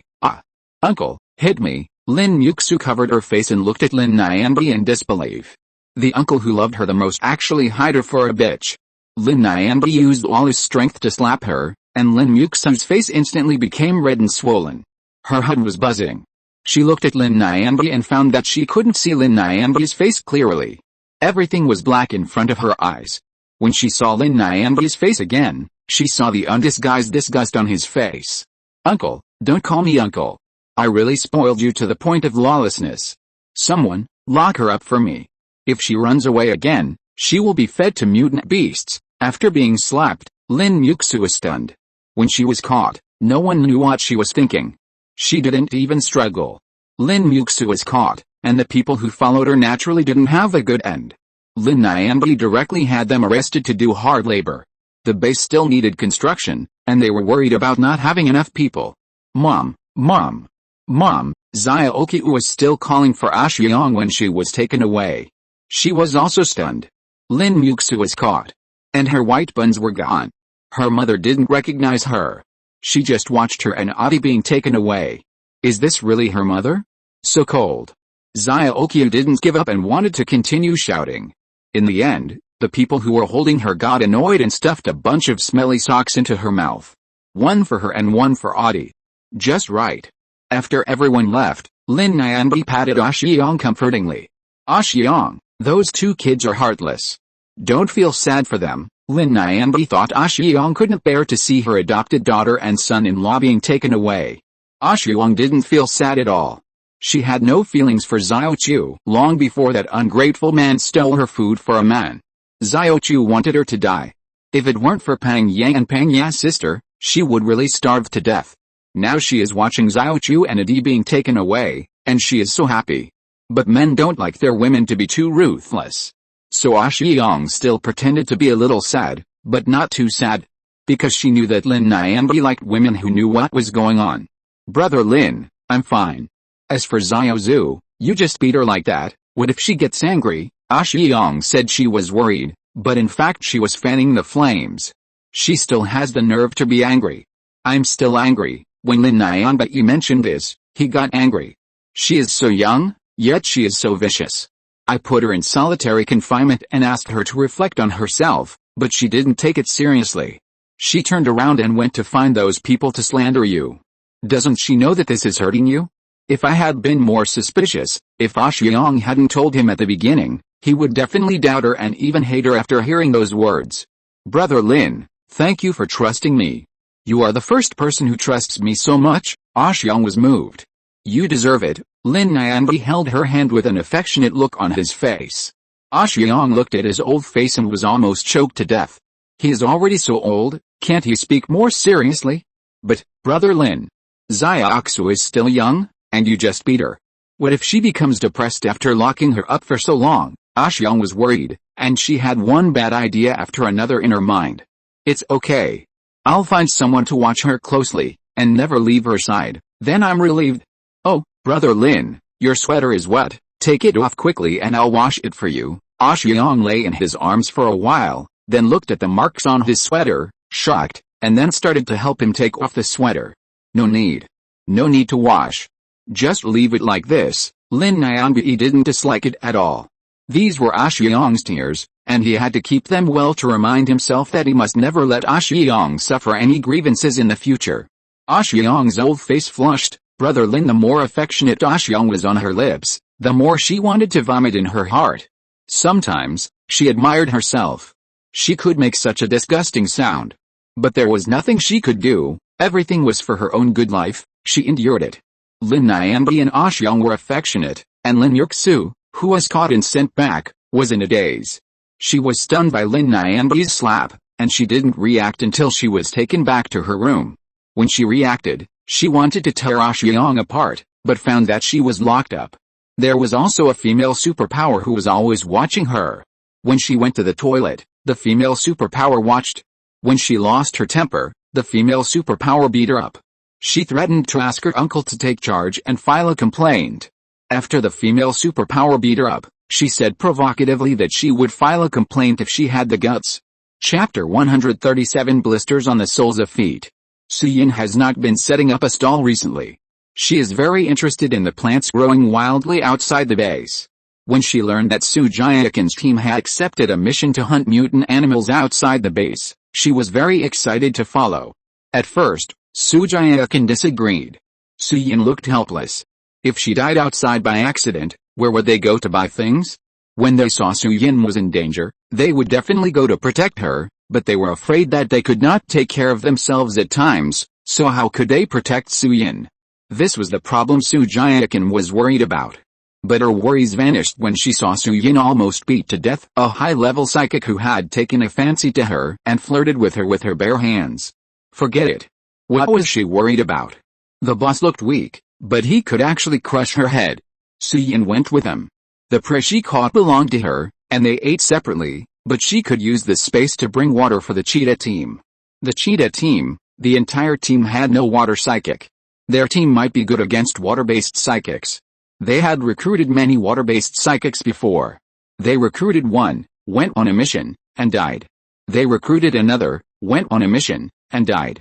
Over time, their team had no water-based psychics.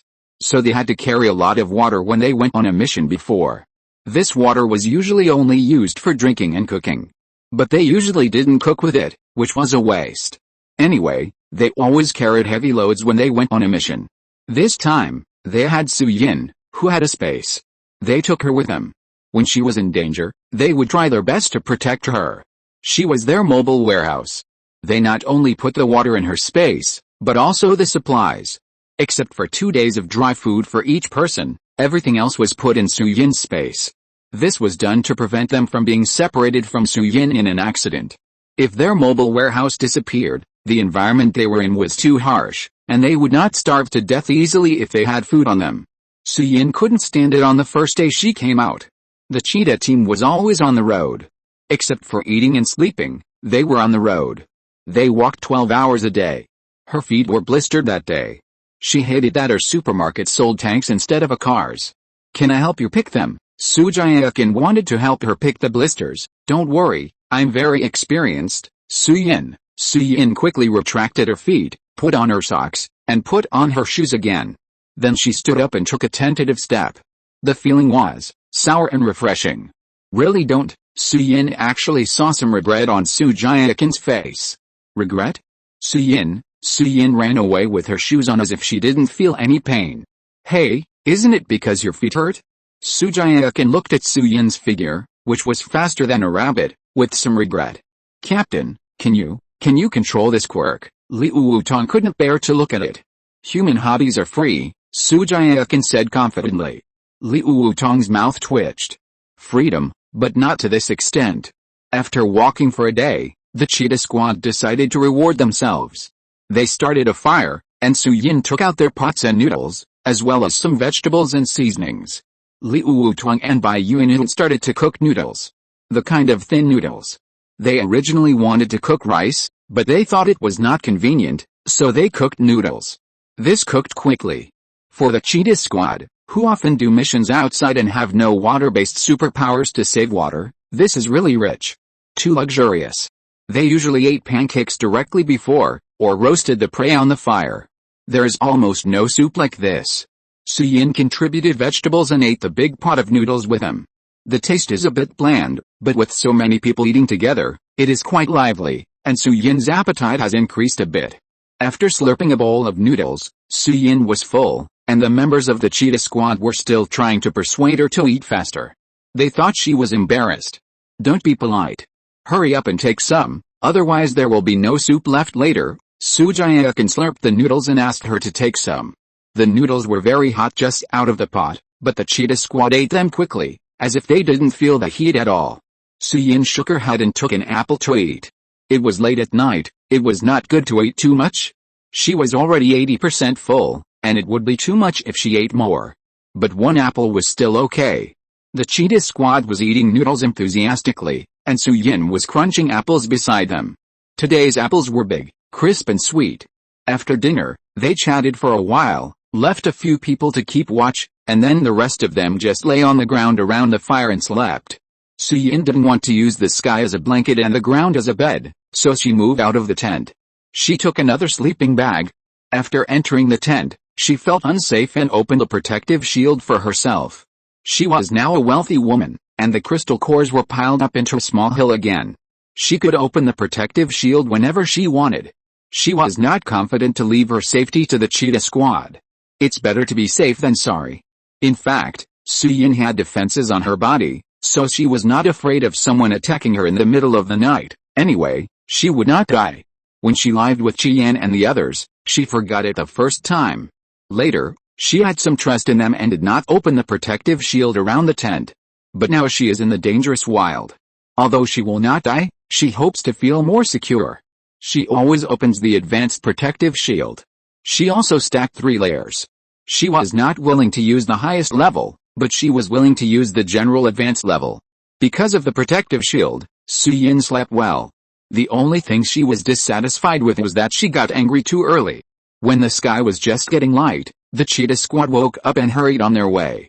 On the way that day, the Cheetah Squad met other teams that were also on a mission, and the 2 teams politely avoided each other. Afterwards, Xu Jiaoqin breathed a sigh of relief. When you go out, the most feared thing to encounter, besides mutant animals, mutant plants and a large number of zombies, is other teams. God knows what kind of team they will encounter. Some teams with a little more morality will be polite and not approach them, and just pass by. Some completely immoral ones may come up to cause trouble if the other side has a large number of people. Especially on the return trip, when they were full of supplies. Some sinister teams would not go out on missions, but would come out to rob other teams. The cheetah team was not afraid of such encounters. But the less trouble the better. Xu Jiaoqin was afraid that they would be seriously injured before they encountered the mutant animals. Or they would kill the mutant animals with great difficulty, but someone would come to rob them. The latter was particularly disgusting. It seemed that they met a team that knew what was going on this time. However, Xu Jiaoqin did not dare to let down her guard. After separating from that team, she used her hands to make a few moves on the monkey. Then the monkey disappeared while walking. Chapter 138 One-Eyed Team. Su Yinhe was smart enough not to ask any more questions, as it was her first time to encounter such a situation. She had already guessed what he was doing with her intelligence. The monkey disappeared for several hours, and only appeared when they stopped to have lunch. "Captain, no one is following us." The monkey was sweating profusely and drank water very fiercely. Xu Jiaoqin felt relieved a little. Some insidious teams pretend to be friendly when passing by, and then suddenly attack when others relax. If you ask, their team has experienced it. It's all experience. Su Yinhe also took a bottle of water to drink, which was iced. It was refreshing to take a big sip. The lunch was very casual, so Su Yinhe didn't contribute, nor did she go up to eat for free. She opened a sandwich and threw the bag into the space after eating. The cheetah team didn't know if they were unlucky. When they continued to walk after lunch, they met another team. And this team was not as friendly as the previous one. They had a lot of people, including several high-level psychics, and the way they looked at the cheetah team was not right. They clearly made a gesture not to approach, but this team still approached by force. "Hey! Isn't this Captain Su?" What a coincidence, a one-eyed man with long, greasy, tangled hair that hadn't been washed for a long time greeted Xu Jiaoqin. Xu Jiaoqin looked at him and her face turned green. She knew this man and had a grudge against him. They had been robbed by this team. The one-eyed team, a team full of one-eyed men. Because the captain was one-eyed, the people who joined later also required to be one-eyed. This one-eyed captain was quite strong, and some people who admired him really blinded one eye in order to get in. Xu Jiaoqin had always disliked the captain, one-eyed. She had met him several times and thought he was a bit perverted. As for their hatred, it was simple to say. The one-eyed team admired one-eyed. There was a new member in the cheetah team who was still young and a bit naive. After knowing the rules of the one-eyed team, he complained. Is the captain jealous of others who have two eyes, so he requires the members who join to poke out one eye? As luck would have it, the one-eyed team happened to hear it. One Eye was very angry and wanted to kill him. Xu Jiaoqin certainly couldn't watch the new member of her team being killed. Then she went up to fight with One Eye. Both were injured. Later, they had a grudge. Now, they are enemies. One Eye. What a coincidence, Xu Jiaoqin replied indifferently. It's fate. When fate comes, it can't be stopped. One Eye looked at them with his only remaining eye, and a few traces of viciousness flashed in his eyes.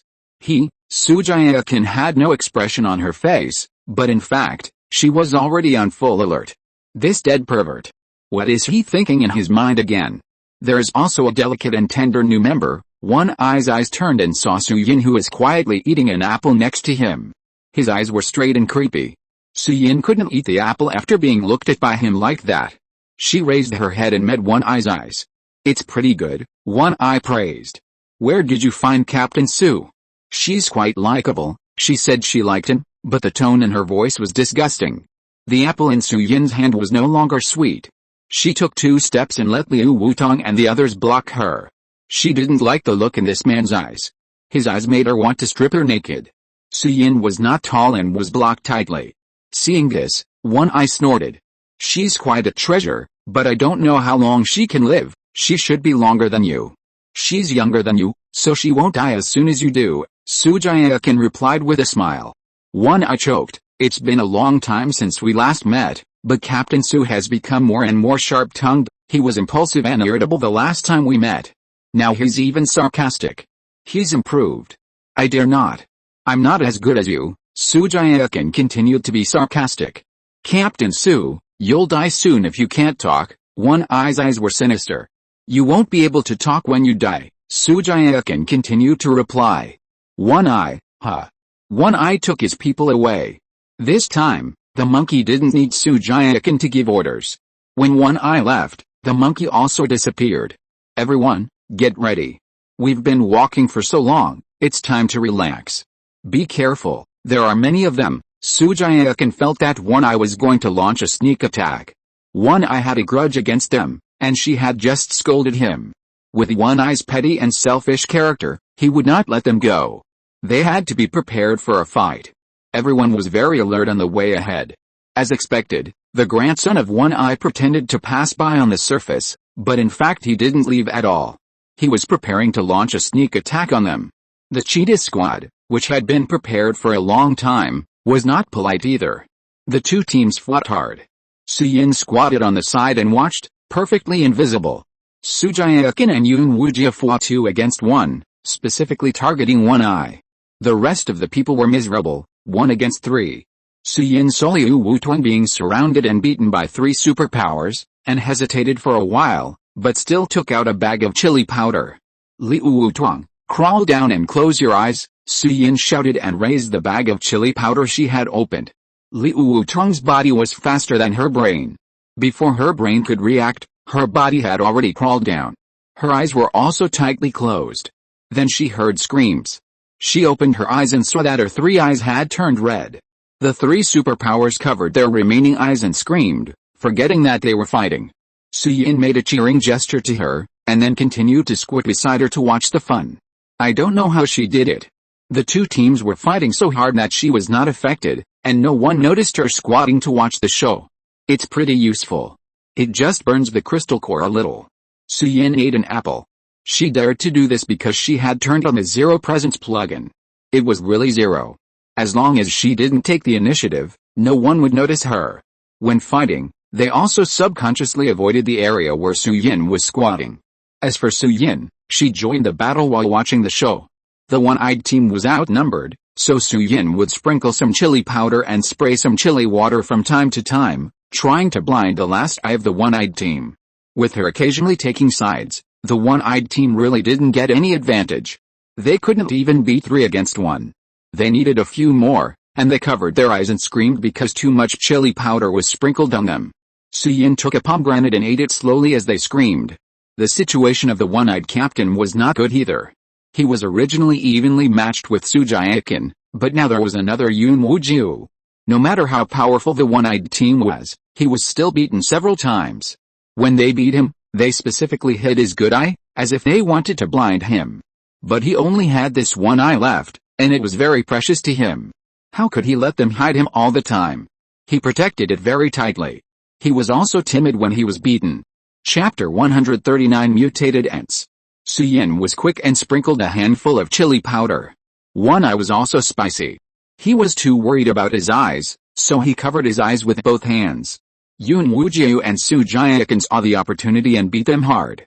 The one-eye team had beautiful ideas when they came to attack, but they were particularly embarrassed when they left. Pa, Xu Jiaoqin waited for them to escape and said, Pa, Captain, why don't we take advantage of their weakness to kill them? Monkey had a great time fighting for the first time, and he was still a little itchy after they escaped. Go away, Lin Muxue pushed him away. Why are you chasing them? What if there is a trap, Brother Yun? You are too cautious. They are so embarrassed. How could there be a trap? He just observed carefully. Be careful when you go out. Don't forget that we are here on a mission. Xu Jiaoqin rolled her eyes at him. Okay, Monkey was very disappointed. He wanted to rob them. The one-eye team must have a lot of supplies. After all, they are also known as the robber team. They couldn't rest after beating people. They walked forward for several thousand meters. Alice. When can we find the flock of sheep? By Yun inside.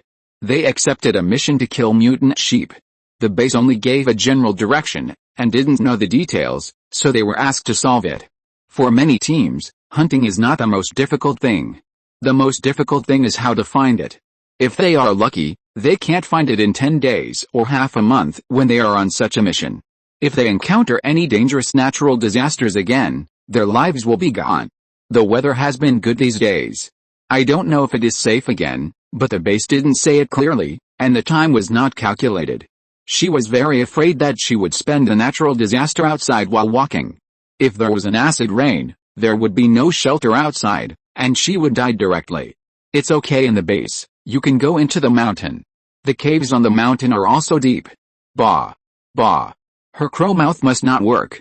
Bai Yuanhong picked a grass, which was not poisonous, and put it in her mouth and chewed it, crying in bitter. What are you doing? Eating grass instead. Liu Wutong came over and saw it, and wanted to laugh. I finished eating the candies I brought. Bai Yuanhong didn't want to eat grass either. But she had eaten all the candies she brought in just 2 days. Bai Yuanhong brought out white rabbit milk candies, which she bought in Su Yinhe supermarket. The candies she brought out were private, and she was embarrassed to put them in Su Yinhe's space. She brought them with her, so she didn't bring much, just 1 bag. A bag was a lot, but since she had the candies, she liked to hold them in her mouth when she walked. They were sweet and milky, and then before she knew it, the candies were gone. Thinking of this, Bai Yuanhong felt bitter in her mouth and was very sad. If it weren't the end of the world, I would run to sell white rabbit milk candies. Ha ha ha. My sister said the same thing. She said she wanted to be a white rabbit milk candy worker. Liu Wutong thought of her sister Liu Piaoxa who stayed with her mother. I hope her mother doesn't meet Gu Honghua again. She was really scared. When she was not on a mission, her sister Liu Piaoxa always followed her. When she was on a mission, she would leave her sister to her mother. She was not very comfortable leaving her sister to her mother. But she couldn't not go on a mission. There were 3 adults at home to support. Although Boss Su's supermarket was good, the captain said that they couldn't abandon their superpowers and stay in the base just because Boss Su's things were easy to buy and they could buy a lot at a time. The supermarket appeared too suddenly and had many secrets. The captain was afraid that the supermarket would suddenly disappear one day. If they stayed in the base for a long time because of the supermarket, their superpowers would be abandoned. When the supermarket disappeared, they would go out hunting again and they would not know who was hunting whom. She felt that what the captain said made sense. Although they now had a lot of rice and hid it in many places. But they got the food too easily. Liu Wutong always felt that it was not real. She felt that they were like walking on clouds, light and floating, and she didn't know when they would fall down and die. There will be a chance. One day, it will. Bai Yuanhong felt a little heavy in her heart. She said hopeful words, but she had no hope in her heart. When the apocalypse started a year or 2 ago, everyone thought it would end. Disasters can't keep happening all the time. But it's been 10 years, and she's grown up. Disasters still happen one after another, as if there's no end. If the world doesn't become normal occasionally and give humans some breathing time, she really thinks she won't be able to make it. It will. Okay, don't be so dejected. Look, what is this? Liu Wutong patted her, then stretched out a hand, in which lay a white rabbit candy quietly. Her sister gave her several of them before she set off. She ate a few, and this was the last one. You have one too. Bai Yuanhong looked at the blue and white packaging and the rabbit on it, and her depressed mood was swept away. Eat it. Liu Wutong unwrapped the candy wrapper and stuffed it into her mouth. Thank you. Bai Yuanhong held the candy in her mouth and felt that her whole body was sweet. Xu Jiaoqin saw it from a distance, smiled, and then shook her head. Don't be envious. You have one too. Yuan Wujiu next to him took out a handful from his pocket. Xu Jiaoqin looked at the handful of candies in his hand, and her face turned black. Your bag is so full, is it all filled with these? She had seen it before leaving, and it was bulging. When she asked him, he said it was important supplies. No. There are also chocolates. Yuan Wujiu took out a few more chocolate balls. Xu Jiaoqin's face was as black as the bottom of a pot. It turned out that these bags were filled with candies. Don't envy others. You have what others have. Yuan Wujiu wanted to learn from Liu Wutong to feed candies. Xu Jiaoqin didn't even look at him, just stepped on him and turned away. Hey. Why are you leaving? Don't go. Yuan Wujiu looked at the candies in his hand, and couldn't figure out what Captain Su was thinking. Why was he unhappy? Yuan Wujiu felt that he and Captain Su had the best tacit understanding, but sometimes, he couldn't figure out what Captain Su was thinking. No one fed Su Yinhe, but it didn't matter, she had cucumbers to eat. Fresh and fragrant cucumbers. No one else had them. Su Yinhe was eating cucumbers, and the monkey next to him drooled all over the floor. She was chewing the cucumber, and noticed the monkey's gaze. After thinking for a while, she broke off a piece and threw it to him. Thank you, Boss Su. Boss Su, you are my savior. For 3 lifetimes, Su Yinhe, the cucumber couldn't stop him from talking. Su Yinhe had a blank expression on her face, like an emotionless melon-eating machine. The Cheetah Squad's luck was really bad. They didn't find the shadow of the mutant sheep, but were targeted by a group of mutant ants. The mutated ants were bigger than humans, and they were so dense that Su Yin's face turned green when she saw them for the first time. Chapter 140 Roasted Snails.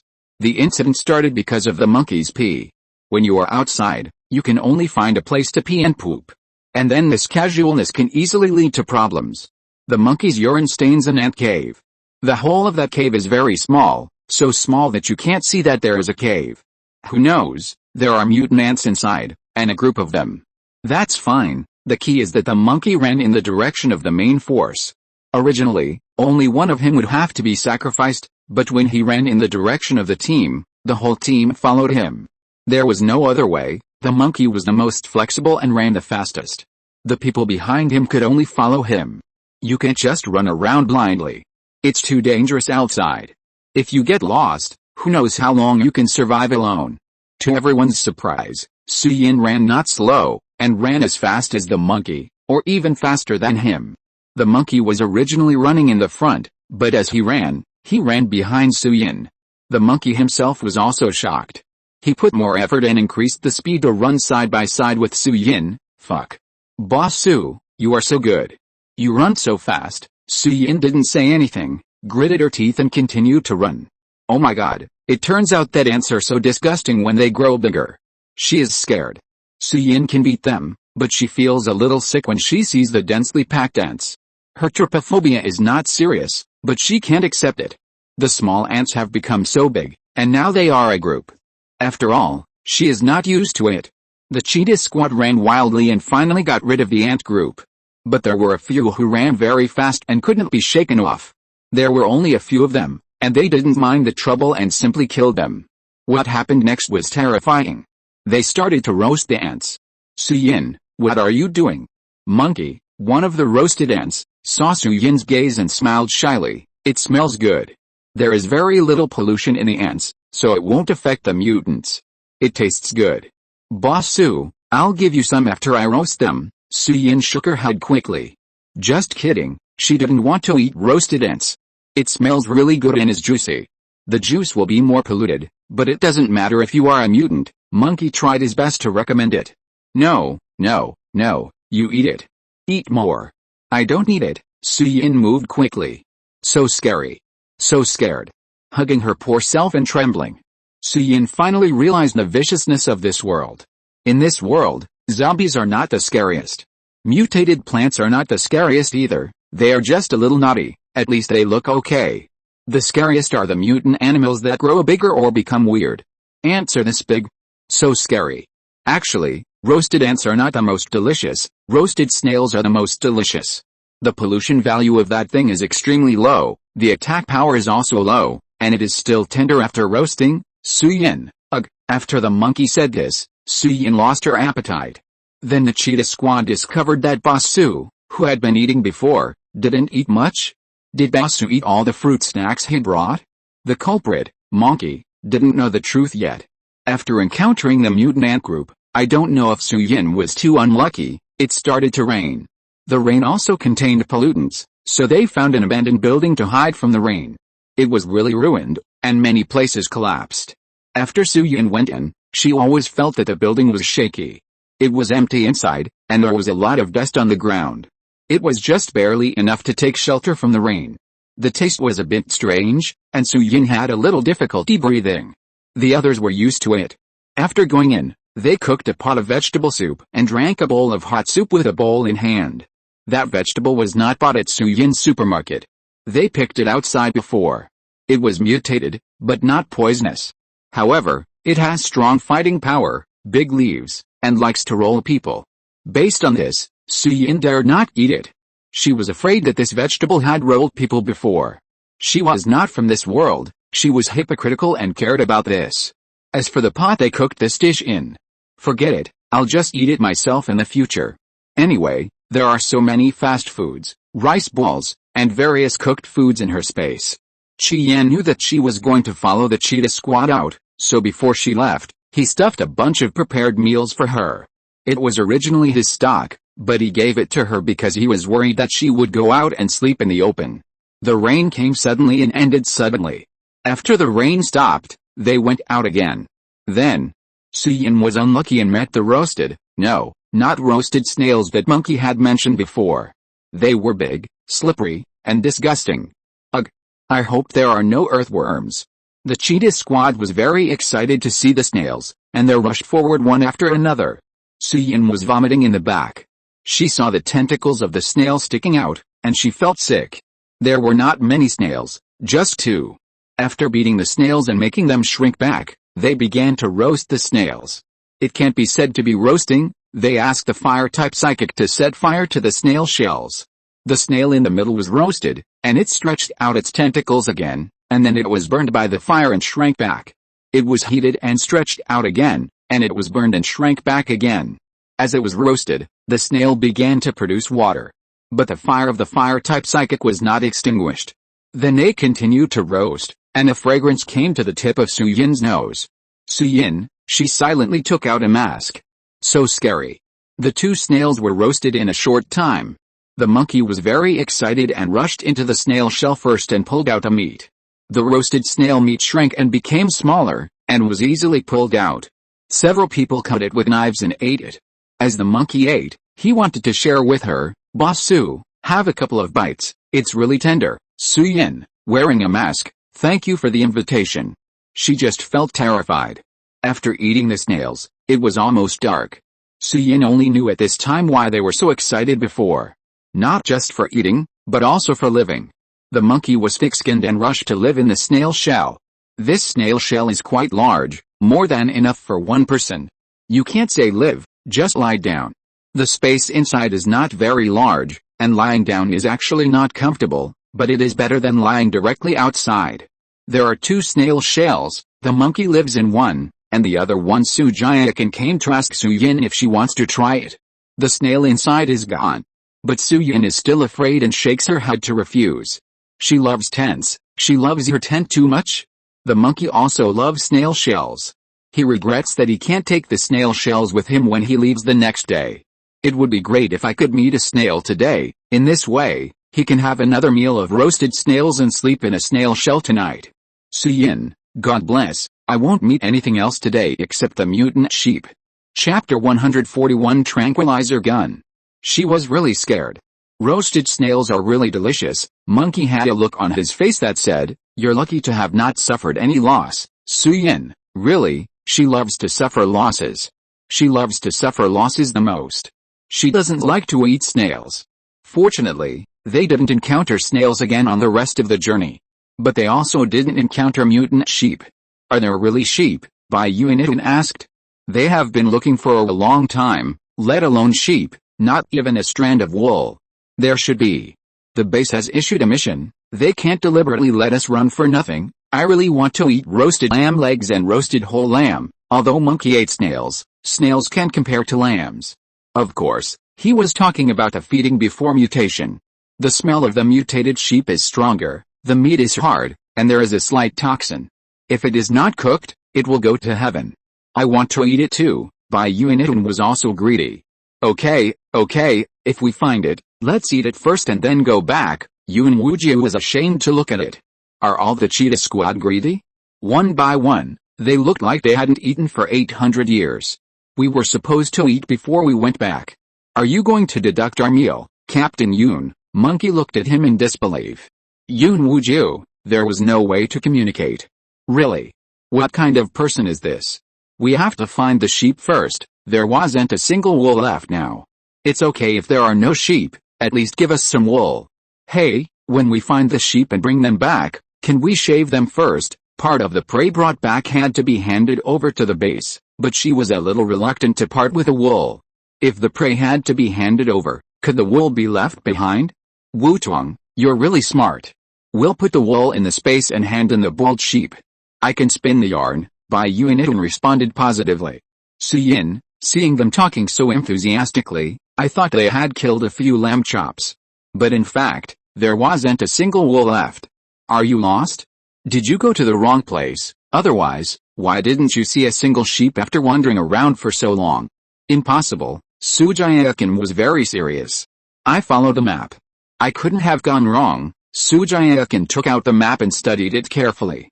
Then, she nodded again to confirm, I didn't go wrong. Let's expand the scope again. Mutated sheep are animals. Animals move and won't stay in one place. When they came, the base only said that they were in this area, but no one knew whether the sheep would run away or move to another place.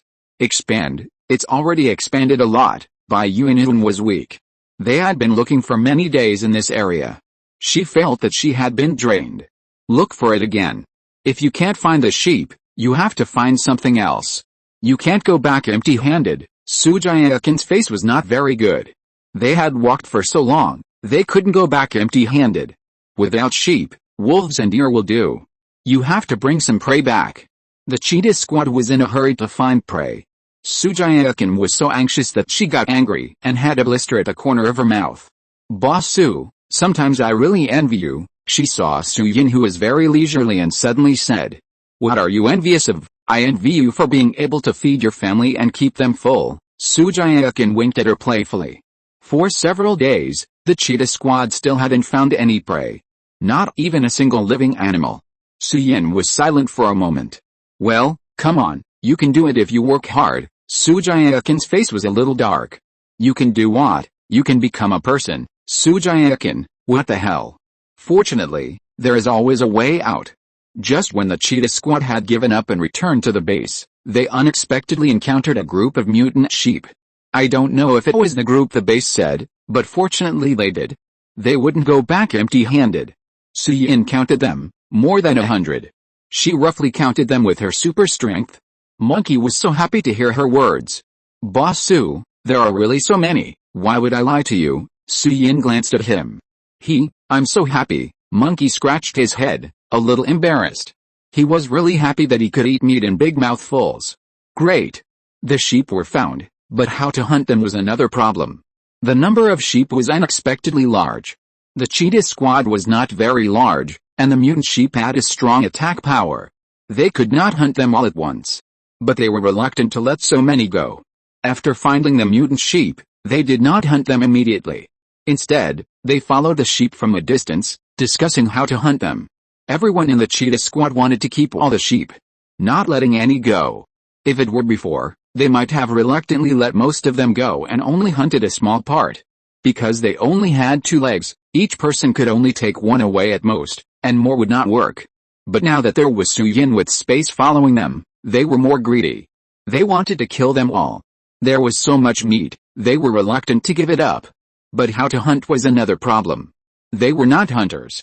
If there was no apocalypse, they would just be ordinary social animals. Make a trap. Bai Yuan gave her own advice. With so many sheep, how big a trap do we have to make? Then, hidden weapons. We have hidden weapons? How come I don't know about them? Then, it seems like there's nothing we can do. If we really let so many go, they'll all be meat. I can't bear to let them go. Bai Yuan covered her chest. This was going to kill her. Although the sheep were still walking around leisurely, they were found by them, and Bai Yuan had already taken them in her pocket. There's nothing we can do. Yuan Wujie was also helpless. He was smart, but they had nothing on hand, and with just his supernatural powers, many ideas couldn't be implemented. Captain Su. Before hunting sheep, I have a question. Tell me. Captain Su was also very entangled. She couldn't bear to let go of so many sheep, but she had to make a choice. Will someone else take advantage of the situation again? What the Tiger Squad did was so disgusting that Monkey still has a trauma. He almost died because of the Tiger Squad. If it weren't for Boss Su. Wait. What is Boss Su doing? Monkey's eyes widened.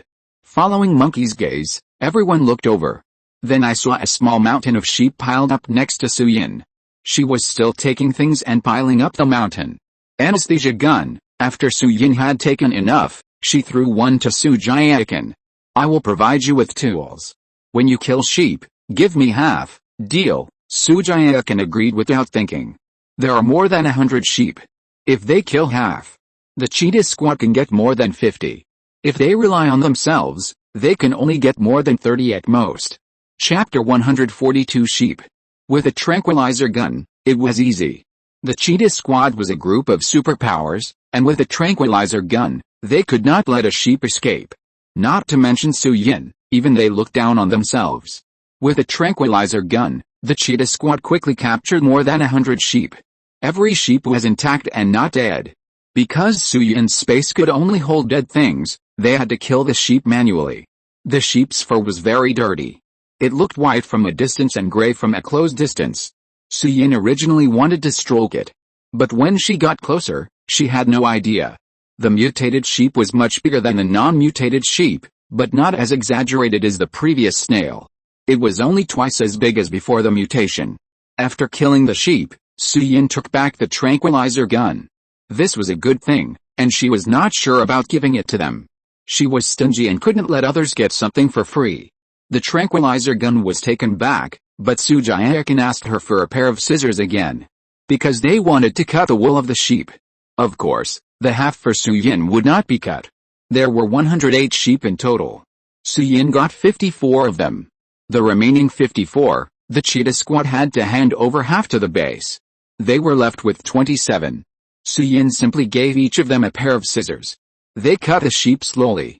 As she was cutting, she hesitated again. The wool of these sheep was too dirty, and she didn't want it very much. If she just took it in, she would have to cut the wool herself later.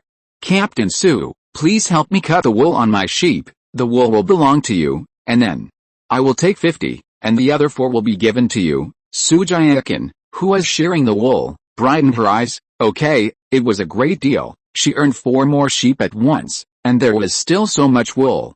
Su Yinhe didn't want the dirty wool, but Xu Jiaoqin and the others did. Wool is good, wool is wonderful. So much wool is enough for them to make clothes and quilts. The extra wool can be exchanged with others. There are more than 100 sheep, and the cheetah team has a lot to do. They are not professionals, and they are not very skilled in shearing wool. It takes a long time to shear one sheep. Some of them are clumsy and even cut off the meat of the sheep. Su Yinhe threw out the sheep that were put back into the space, and then ran to the side to watch. The cheetah team was worried that someone would take advantage of it, and she was worried too. There are 50 sheep in here that belong to her. If someone robs them, she will be heartbroken. The cheetah team worked hard to shear wool, and Su Yinhe watched from a distance. But she didn't stay in one place all the time. She would watch for a while, look into the distance, and then watch them shearing wool. If she saw a sheep was sheared, she would run over to collect it. Shear 1, collect 1. The sheared wool was also collected and placed in an area, piled together. They sheared more than 100 sheep for 3 days and 3 nights before they finally finished shearing them. Fortunately, no one came to pick up the leftovers. When they left, Bai Yuanun and Liu Wutong carefully checked whether there was any wool on the ground. During this check, they actually picked up a small handful of wool that had fallen on the ground. Su Yinhe, her eyesight was very good. She could find such a few thin strands.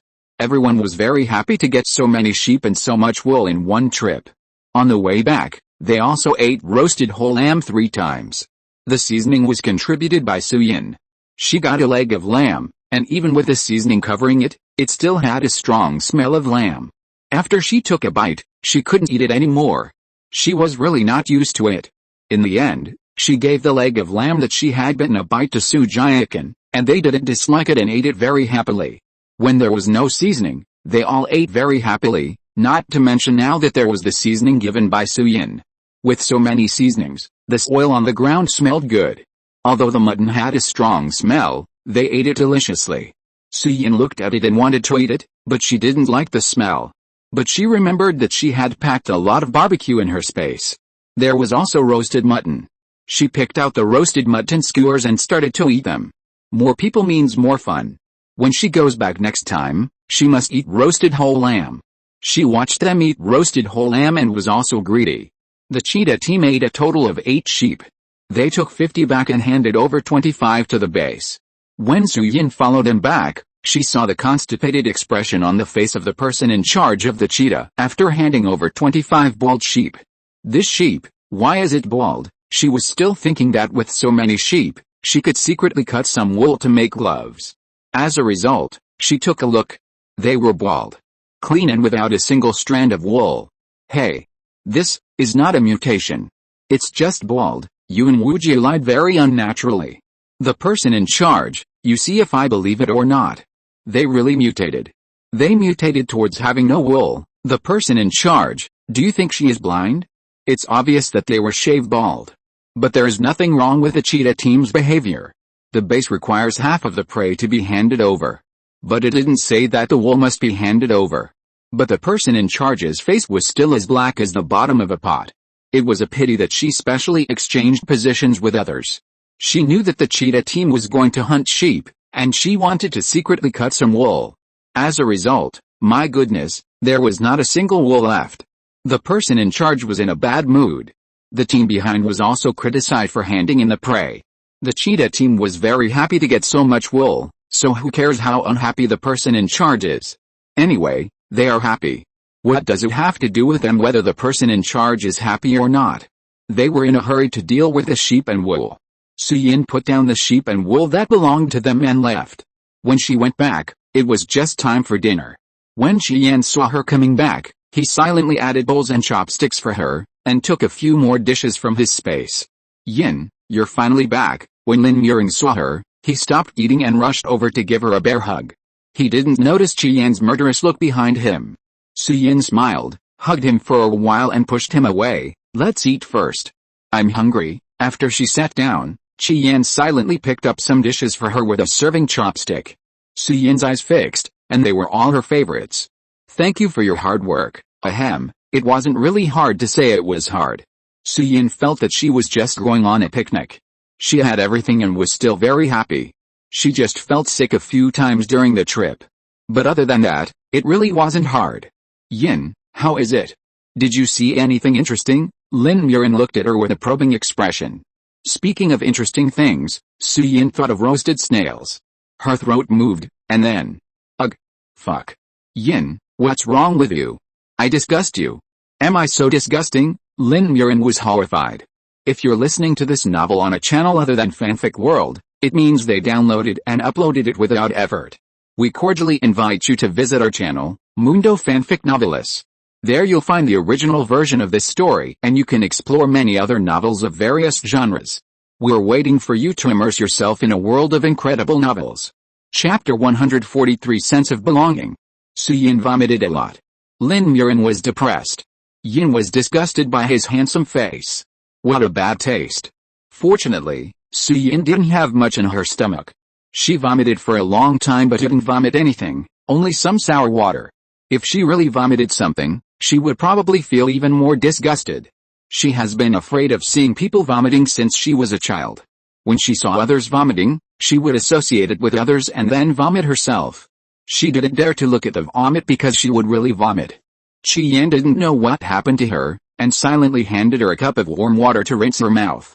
Thank you. Su Yinhe took it and rinsed her mouth. After vomiting, there was a strange taste in her mouth. She drank the rest. Lin Muxue was still drawing circles beside him. He was autistic. Because Su Yinhe watched him vomit, he began to doubt his appearance. It turns out that I look so ugly, I made you vomit. Lin Muxue covered his face with a sad face. Su Yinhe shook her head. No, it's really none of your business. I just thought about what I saw outside. Ugh, Lin Muxue, you still say no. She vomited when she saw him again. Lin Muxue's eyes were dark. He was withdrawn again. Qian, it turned out that he couldn't eat this meal. There were a lot of dishes on the table, but in the end, only a few were touched and Qian took them back. Su Yinhe thought of the roasted snails, and now she had no appetite at all. The only thing she could eat now was boiled water. Lin Muxue was also hit by her and didn't want to eat any more. Su Yinhe looked at Lin Muxue with a lonely face and decided to talk to him properly. It was really none of his business. She told them what she encountered outside, and emphasized the roasted snails. I want to vomit when I think about this. It's really not because of you. Lin Muxue looked at her with a suspicious look. Really, I swear. Su Yinhe almost raised her hand to swear. That's what I told you. How could I, such a handsome guy, disgust you? Lin Muxue gradually gained confidence and began to shake his hair. Su Yinhe, although she couldn't see anything, she always felt that there was dandruff in the air. Look, after not seeing for so long, am I handsome again? Lin Muxue leaned over to show her face. Su Yinhe said perfunctorily, yes, I'm handsome again, so handsome. Lin Muxue didn't hear her perfunctory, and happily ran to tease Qian again. Brother Qi, Do you think I'm handsome again? Qi Yan had a blank expression and didn't want to answer. Brother Qi, tell me, am I handsome again? Qi Yan kicked him. Ah. You stepped on me again. I just washed my shoes. Such white shoes, you stepped on them and they were all black and gray, Lin Muxue screamed, but it was a pity that Qi Yan didn't even look at him. Qi Yan ignored him, so Lin Muxue continued to run to talk to Su Yinhe. Yin, do you still want to go out? Don't go with them next time. If you want to go out, come with us. He and Brother Qi were enough to protect her. If the others were in danger, who knows what they might be thinking. The two of them were safer. Okay, Su Yinhe said perfunctorily. Hey, you caught a sheep. Isn't the wool of that sheep very white and soft? Brother Qi and I caught sheep before, yellow ones. Lin Muxue didn't notice her perfunctory and continued to chatter. Speaking of this, Su Yinhe became excited. Don't say it, it's not white at all, it's gray, and it's dirty when you touch it, Alice. Sheep in the end times are like this, wild outside, covered in mud. It would be great if there was no end times. I want to eat roasted whole lamb. Brother Qi, do you have any sheep in your space? Let's eat roasted whole lamb tonight. As he spoke, Lin Muxue became greedy again. He hadn't eaten enough just now, and he was just sad. Now he was happy and hungry again. He just shouted. Qi Yan? He looked indifferent. He didn't want to eat roasted whole lamb. When they were alone 2 days ago, Lin Muxue had eaten a barbecue for him. How could he eat such unhealthy food in a row? Let Lin Muxue eat cabbage for 2 more days. In Qi Yan's space, cabbage is the most abundant vegetable. At the beginning of the apocalypse, he accidentally entered a cabbage plantation. The owner had become a zombie. Although he didn't like to eat cabbage, he couldn't let it go. He harvested it crazily and almost exhausted himself. That was the first time he used the space to such an extent, so he didn't have that kind of situation again in training later, whether intentionally or unintentionally. Thinking too far ahead, let's stir-fry cabbage for Lin Muxue for the next meal. The kind with peanut oil. The roasted whole lamb that Lin Muxue had been thinking about was naturally gone. Qi Yan didn't want to eat it, and Su Yinhe was too tired to eat it after traveling for several days. He was a person with nothing, so he could only think about it. It was impossible to do it. After returning, Su Yinhe slept for 2 days. In the past 2 days, except for going out to eat something when hungry, she went back to sleep the rest of the time. After waking up completely, the first thing she did was to catch up on the anime she had missed. She had missed a lot. She ate snacks while watching. This journey gave Su Yinhe a little more in her heart. She had a supermarket before, and she always wanted to stay in the supermarket. It was nice, yes, but now she thinks that she should occasionally see the outside world. Go and see this devastated planet. Looking out from the supermarket, the view is too small, and she now wants to see farther. In addition to the surroundings of the sun base, she can actually go to other bases to have a look. It's just... Su Yinhe looked at Qi Yan's face and hesitated. What to do with this person? Otherwise, leave him here first. Anyway, he was still alive and well before she came. It shouldn't matter whether she is here or not. He didn't do anything unusual during the days she was away, and he was alive and well. Anyway, the system didn't come so soon, otherwise, she would go out and have some fun first.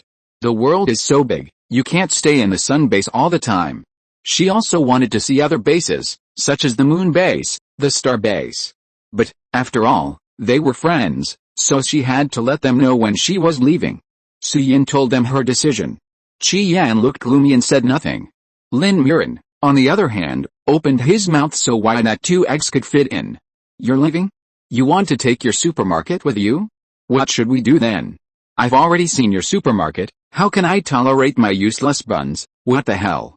Su Yinhe's face was full of black lines. Lin Muxue hadn't forgotten that he wanted to cultivate something as mutated as Su Yinhe's supermarket. Are you coming back? Qi Yan asked. Yes, of course. I'll come back when I've had enough fun. When the system came, she replied after asking. Then, can I go with you? You come with me? Then the base. Well, I'll follow you. Qi Yan didn't have a sense of belonging to the base or anything like that. Chapter 144 Rabbit Apple. Okay, I'll give you a room. Although Su Yinhe wanted to go somewhere else, she was also afraid of accidents. She was afraid that once she came back, the good man would be gone. This world lacks everything, but there is no shortage of accidents. It would be great if he was willing to go with her. No, what should I do if you leave? Brother Qi Yin, you are actually abandoning me. Run to a world for two. Lin Muxue felt like a child abandoned by his parents. The loneliness overwhelmed him. Woo woo woo. You are so heartless. You just leave when you say you will. What should I do? Woo woo woo. Lin Muxue cried so loudly, but there were no tears. Su Yin, so embarrassing. Let's go together. Let's go together if you want. Yes, right now? I can do it now. Lin Muxue actually didn't have much sense of belonging to the base. He was not a leader like his uncle. He came and went like the wind, free. If you want to go to other bases, you must first go to the supermarket. Su Yin herself does not have the ability to teleport. Qi Yin and Lin Muxue packed up their things and followed Su Yin back to the supermarket. It had been almost a month since she had been back to the supermarket. When Su Yin suddenly entered, she felt a sense of strangeness. After returning, she immediately made herself a cup of fruit tea. Although there was also fruit tea in the space and she could drink it outside, it always felt that the fruit tea taken out of the space was not as delicious as the freshly made one. Qi Yin and Lin Muxue also made themselves a cup. This time, she brought them back to live with them for a long time, and they couldn't sleep in two dark storage rooms like last time. She took them to the guest room, but of course, they were not with her. It was separate from her real home. Their rooms were also far away from her.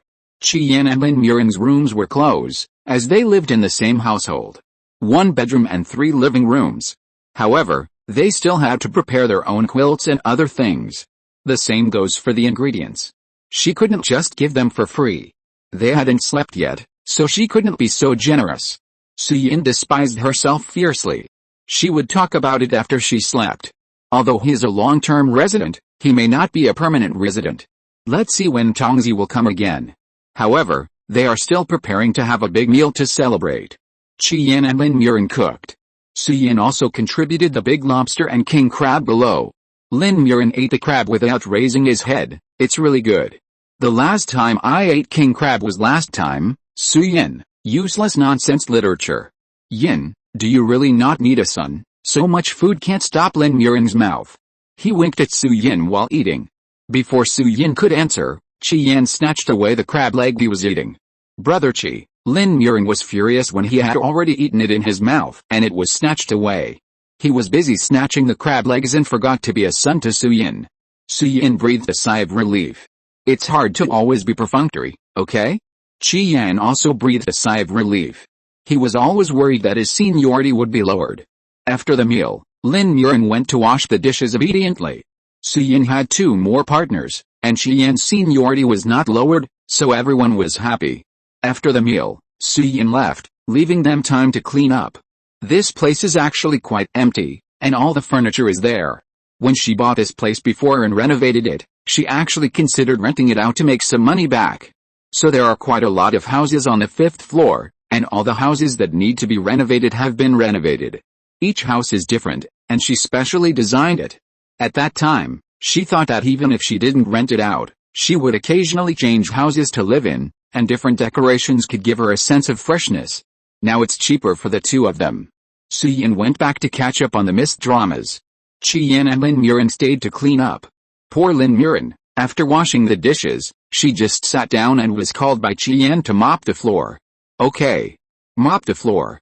As a result, after mopping the floor, she wiped the windows, and after wiping the windows, she wiped various furniture. It was endless. Lin Muxue was angry and argued with Qi Yin.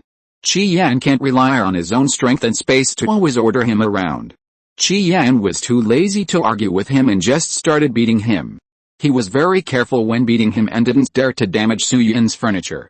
Poor Lin Muxue, he couldn't argue with him and got beaten up, but he still had to continue working. It was like he got beaten up in vain. He still had to work while enduring the pain. If he had known earlier, he wouldn't have done that. Lin Muxue shed tears silently. Qi Yin was not idle either, he started to wash and wipe. He felt that he didn't stock up enough wet wipes. No one had lived here for a long time, there was a lot of dust in the corners, Lin Muxue didn't mop the floor carefully, and there was still so much dust on the floor. Qi Yin started to rework. Lin Muxue thought it was a good thing to move into a new home. But as he was cleaning up, He suddenly felt that it was nice to live in a tent. Really? Damn Qi Yan. How many sides of that rag have you washed? The green one was almost rubbed into white by him. The other remaining rooms were not lived in, but Qi Yan couldn't stand it and clean them again. Living room, kitchen, toilet, bathroom, room, no corner was left untouched, so clean that Xu Jiaoqin would slip if he came. Lin Muxue, numb. Completely numb. Damn, Qi Yan is such an idiot, he even took down the chandelier to wash it. He is so awesome. He could have wiped it, but he had to take it down. Yin would scold them to death if he saw it. Lin Muxue cursed. He cursed in his heart, but his hands did not stop moving. There was nothing he could do, really nothing he could do. If he didn't work, Qi Yan would beat him, but he couldn't beat Qi Yan. Woo woo woo. The spot on his waist is still bruised. Lin Muxue was very sad. They cleaned for 5 days, which Su Yinhe didn't expect. After they were done, Qi Yan invited her in. She saw the clean floor that was so clean that you could see her shadow without a trace, and she almost didn't dare to go in. Come in. Qi Yan saw her hesitation and pulled her. He was wearing a white t-shirt today, which made him look a little young. Well, her skin is so good, I'm jealous. Damn, her skin is not even as good as his. Her eyelashes are so curled, even curlier than hers, and darker. When Lin Muxue saw Su Yinhe coming, her whole face fell, and she hugged her and started crying. Yin, woo woo woo. Why didn't you come to see me earlier? Do you know what kind of inhuman treatment I have suffered in the past 5 days? Okay, shut up. Qi Yan pulled him away. Woo woo woo. Look how fierce he is to me, and he's even more fierce in places you can't see. Woo woo woo woo. Lin Muxue howled without tears.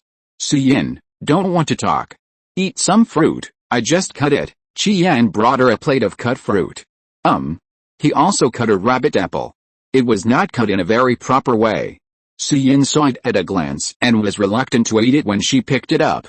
Chapter 145, Cookies. But it's already cut, if you don't eat it, it will oxidize. Su Yinhe ate it in one bite. It's sweet. It's the kind of crisp and sweet apple she likes. I want to eat it too. Lin Muxue, who was crying, saw it and shouted that she wanted to eat it. Just as he reached out to take it, Qi Yan stuffed an unpeeled apple into his mouth. Qi Yan ignored Lin Muxue's resentful expression and began to ask Su Yinhe what she wanted to drink. I'm fine with anything. Su Yinhe was not very picky. She could drink boiled water, tea, and various carbonated drinks. Then drink tea. Okay, I'm fine with anything. Su Yinhe nodded obediently. Su Yinhe thought that drinking tea was just putting tea leaves in a cup, pouring boiling water, and steeping it. But Qi Yan's way of drinking tea seemed different from what she imagined. Su Yinhe watched him take out a set of tea sets from the space, and then took out more than a dozen cans of tea for her to choose. Su Yinhe, silence is golden. She had no idea what the difference was between this tea and other tea leaves. Aren't they all the same? They look similar and taste similar. She randomly pointed at one. Qi Yan opened the can of tea leaves and started to make tea for her. She watched him heat the cup, pick the tea leaves, and make a lot of tea. He finally poured water, dumped it, and poured water again. Then he poured it again.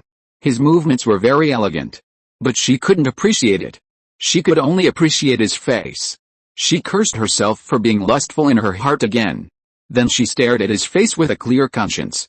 She didn't know if it was her illusion, but she always felt that Qi Yan's movements became more elegant after noticing her gaze.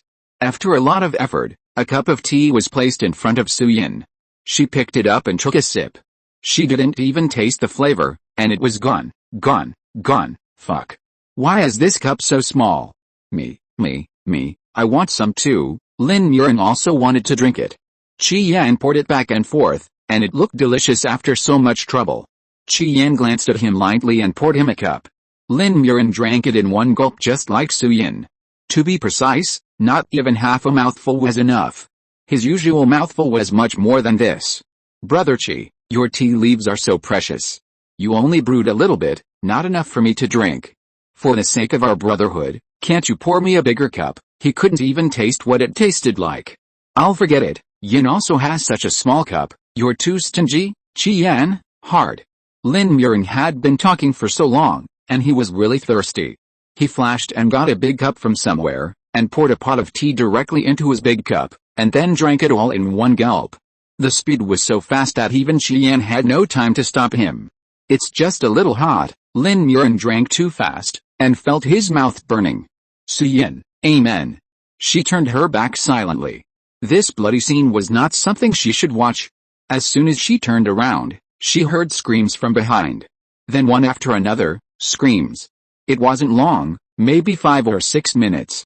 When she turned around again, Lin Muren had disappeared, leaving only Qi Yan. She was very tactful and didn't ask Qi Yan where Lin Muren had gone. I'll treat you to some cookies. Qi Yan took out a box of cookies. There's no such cookie in the supermarket. I think this tastes good and you'll like it. It was a very delicate box. Su Yin took it and began to nibble on the cookies silently. Qi Yan took 2 more cups of brewed black tea. A bite of cookie, a sip of black tea, it went well together. The cookies were salty and fragrant, crispy, and not dry or choking. There was a scent of coconut. It was delicious. Thank you, it's delicious. Su Yin nibbled, and finished his box of cookies. Qi Yan hadn't finished his black tea yet. Su Yin, I didn't know whether to say that he drank slowly or that I ate quickly. Do you like it? Su Yin nodded. I have more here. Qi Yan took out more than a dozen boxes of cookies at once. Su Yin, that didn't have to be the case. When Su Yin left, she was holding more than 20 boxes of biscuits. Originally, there were more than a dozen boxes, but when she was about to leave, Qi Yan felt that it was too few, so he put more than a dozen boxes. She was also stupid, forgetting that she had space, and just carried them back home step by step. There were too many boxes, and even if she was careful, she still dropped a few boxes, and she had to go back to pick them up. Fortunately, she insisted on not letting Qi Yan follow her out, otherwise he would have seen this embarrassing scene. Moving the supermarket, where to move to, is a very important issue. Su Yin decided to listen to their opinions. Besides the Sun base, is there any other place you want to go? She was not familiar with other bases. They were born and raised here, so they should know other bases. Qi Yan, I'll follow you. Lin Muren was very excited. Let's go to the Sky base. I heard that their walls are very high, up to the sky. Hope base is not bad either. It is the base with the most survivors in the country. Apple base is also okay. It is said that there are a lot of mutant apple trees in the apple base. Their wood-type psychics get along very well with the mutant apple trees. The mutant apples said that they not only help them get apples to shoot zombies, but also give them apples to eat. The apples are big, sweet and not poisonous. There is also a very strong wood-type psychic in the apple base who fell in love with a mutant apple tree and said sweet words to the apple tree every day. Tomorrow base is also amazing. Su Yin, okay. These bases sound so unreliable. Especially the apple base. Yin, listen to me, let's go to the apple base. Let's eat apples. I heard that people in the apple base rarely starve to death. They survive by relying on apples. Let's go and see for ourselves, Lin Muren urged. Su Yin hesitated for a moment. He looked at Lin Muren who was full of expectations, and then at Qi Yan. Qi Yan stuffed his mouth with an apple again. Don't listen to him. Go wherever you want to go. Lin Muren still had a wound on his face, probably from Qi Yan. Qi Yan stuffed an apple in his mouth, and he tore the wound and hissed, but he couldn't bear to part with the apple in his mouth, so he bit it and ate it. Then, go and take a look. I'm curious too. Su Yin's curiosity had been aroused. Knowing that Su Yin was going to move the supermarket, Lin Muren was ready to see how the supermarket would fly. But, gone. Lin Muren was dumbfounded. He hadn't even felt it yet. It's here already? It's been 3 seconds? Gone. It's here. Su Yin answered his question, and knowing that he still had questions in his mind, she answered them as well. Lin Muren didn't believe it, but he climbed through the window and saw that it really had moved to another place. Chapter 146 Lin Muren. This is unscientific. Lin Muren looked at the scenery outside the window and murmured. Is there science in this world, Lin Muren? It seems not. Their world is quite unscientific. Science has long been gone. If there is science, how can this world be so sunny one second and snowing the next? Science can't explain it clearly. The landing site chosen by Su Yin is near the Apple base, which is only a few hundred meters away from their city wall. There is almost no grass near this Apple base. This is very strange. You know, although the Sun base organizes psychics to cut down plants every day, there are still many plants outside the base. These mutant plants are very tenacious. You cut it down today and uproot it, and it will grow again tomorrow. I don't know if it is its offspring. The psychics of the sun base are diligent in cleaning, but no matter how diligent they are, at most they can clean up a small circle around the base and clear a path. But this apple base, looking around, is all yellow. It's a bare piece. This, different disasters in different regions, impossible. They are all the same. If we have a flood, other places in the world will also have floods, they are all the same. Some places are particularly low-lying and flooded for a particularly long time. Or some places have more plants, and then there are more, Lin Muxue refuted without thinking. Then look at this base, Su Yinhe pointed to the yellow outside the window and showed it to him. Lin Muxue looked at the yellow outside the window and was also puzzled. There are so many mutant plants around the sun base, why is there no plant in this apple base? There is green in the base. Qian also came over to look, and pointed at the base after looking for a while. Fortunately, the window is big enough, otherwise it would not be enough for 3 people to see together. When he pointed like this, Su Yinhe and Lin Muxue tried to open their eyes wide and look at the base. The wall of the apple base is also yellow. At first glance, it is all yellow, but if you look closely, it seems that you can see a little bit of green inside. The walls of the apple base are very low, and they can even see the towering buildings inside. They are all quite tall, and between these tall buildings, there is a little bit of green. The green spot was too small. If Qian hadn't said it, they really wouldn't have seen it. Brother Qi, you have a good eye, Lin Muxue praised. Just when they wanted to continue the discussion, the people at the apple base seemed to notice the supermarket that suddenly appeared. Dozens of people left the base and ran towards the supermarket. Su Yinhe saw it and felt that business was coming. She didn't say anything. She turned around and ran downstairs. It's open. It's been a long time since I sat in the supermarket to sell things. I'm not used to it. She went downstairs, and Qian and Lin Muxue followed her. Su Yinhe had a base to open a supermarket in a new location. She planned to continue to be a cashier. As for the little robot, it became her assistant. She also quickly changed the exchange price list. The strange thing was that after she did all this, no one came in to buy anything. It shouldn't be. A few hundred meters is not very far. According to the running speed of the superpowers, they should have arrived early. Why hasn't anyone come in yet? Su Yinhe and Lin Muxue looked at each other, and Qian sat aside. Not knowing what he was thinking. She waited for a while and found that no one came. She couldn't help but walk to the door to see. When she left, Qian and Lin Muxue followed her on the left and right. Su Yinhe ran to the door and saw that they were not here. They arrived earlier, but did not come in. Instead, they surrounded the door of the supermarket, staring at the supermarket as if facing a great enemy. No one moved. They just looked at the supermarket, as if waiting for someone. Su Yinhe was silent. Could it be, there is a big boss? It doesn't seem normal. I think so too, Lin Muxue agreed with her. This is not scientific. After they came and saw the supermarket full of things, they didn't rush in to see what was in the supermarket. If it was him, he would rush in without thinking when he found a supermarket with lights and snacks inside. Could it be, they have no confidence in their own strength, afraid that there is something inside, and went to ask for help? Should we go out and take a look? Go ask? No, Su Yinhe shook her head, I'm just selling things. If others don't come in, I can't force them. But, don't you think it's strange? Lin Muxue was eager to try, looking like he really wanted to go out. Su Yinhe turned around and ran back to the cashier counter. Lin Muxue was also dragged back by Qian. Why did you drag me back? I don't want to save face. Lin Muxue was very dissatisfied with Qian's behavior of dragging him back by the collar. Do you have face? Qian asked a little surprised. You can't drag me like this. Lin Muxue was speechless, but he was justified again. I won't drag it next time. That's not bad. Qian looked at him and added another sentence.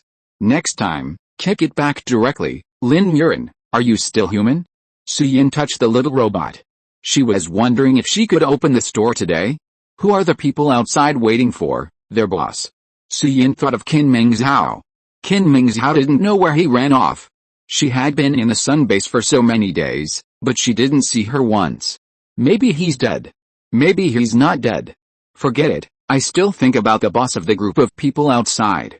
I hope he's richer and buys more things. Although there are already many antiques and jewelry in the space, she doesn't know whether the antiques in this world will still be antiques in her world. Can she sell those jewelry?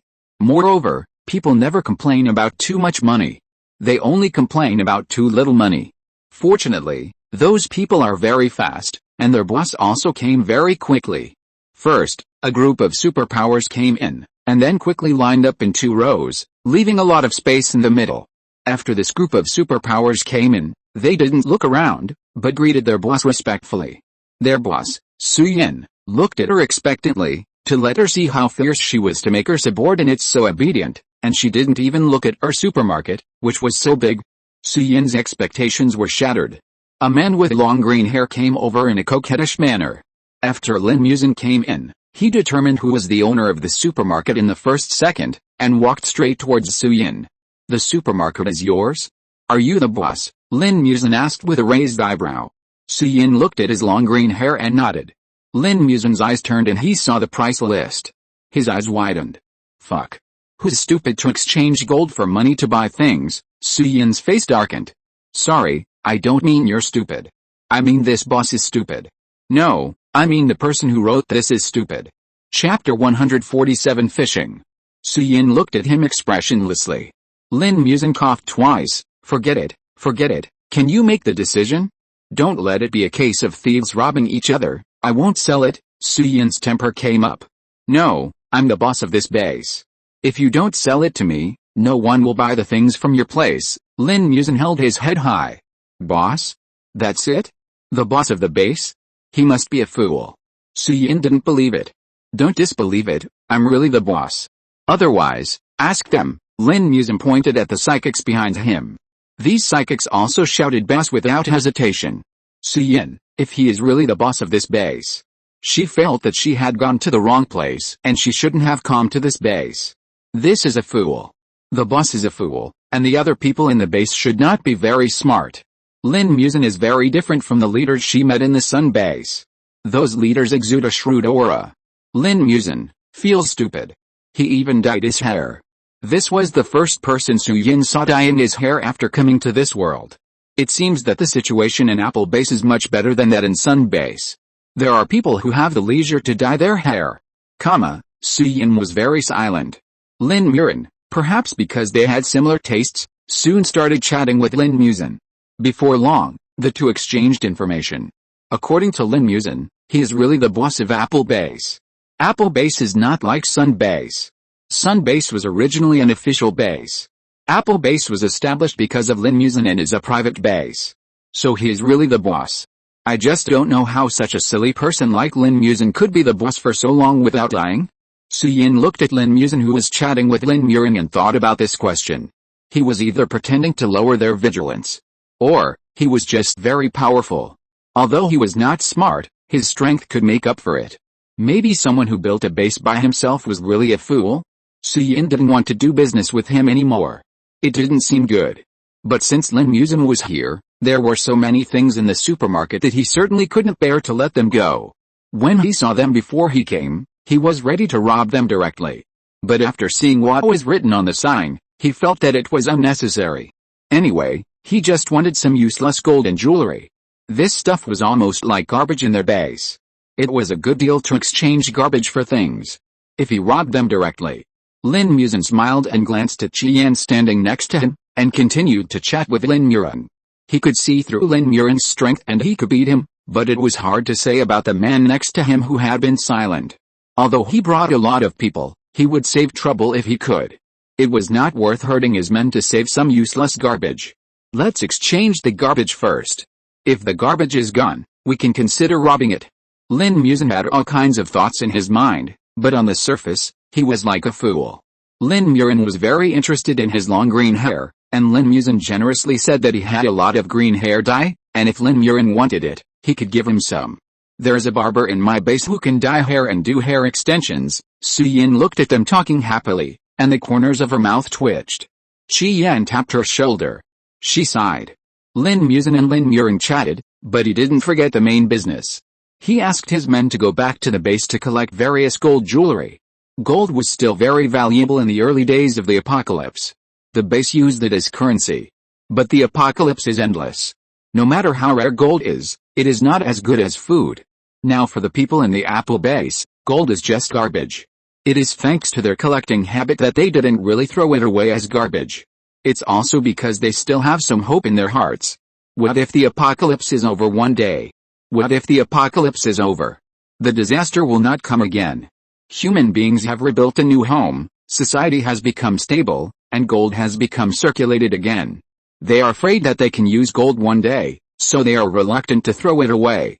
As for jewelry, people in the Apple base live better than people in ordinary bases. At least they are not as likely to starve as people in other bases. If they don't have to worry about food, some girls who love beauty still like to wear jewelry. The base was not far away, and Lin Muxue's men came back very quickly. They carried 2 large boxes, and after entering the supermarket, they put the boxes down directly. Su Yinhe felt shocked. How heavy is this?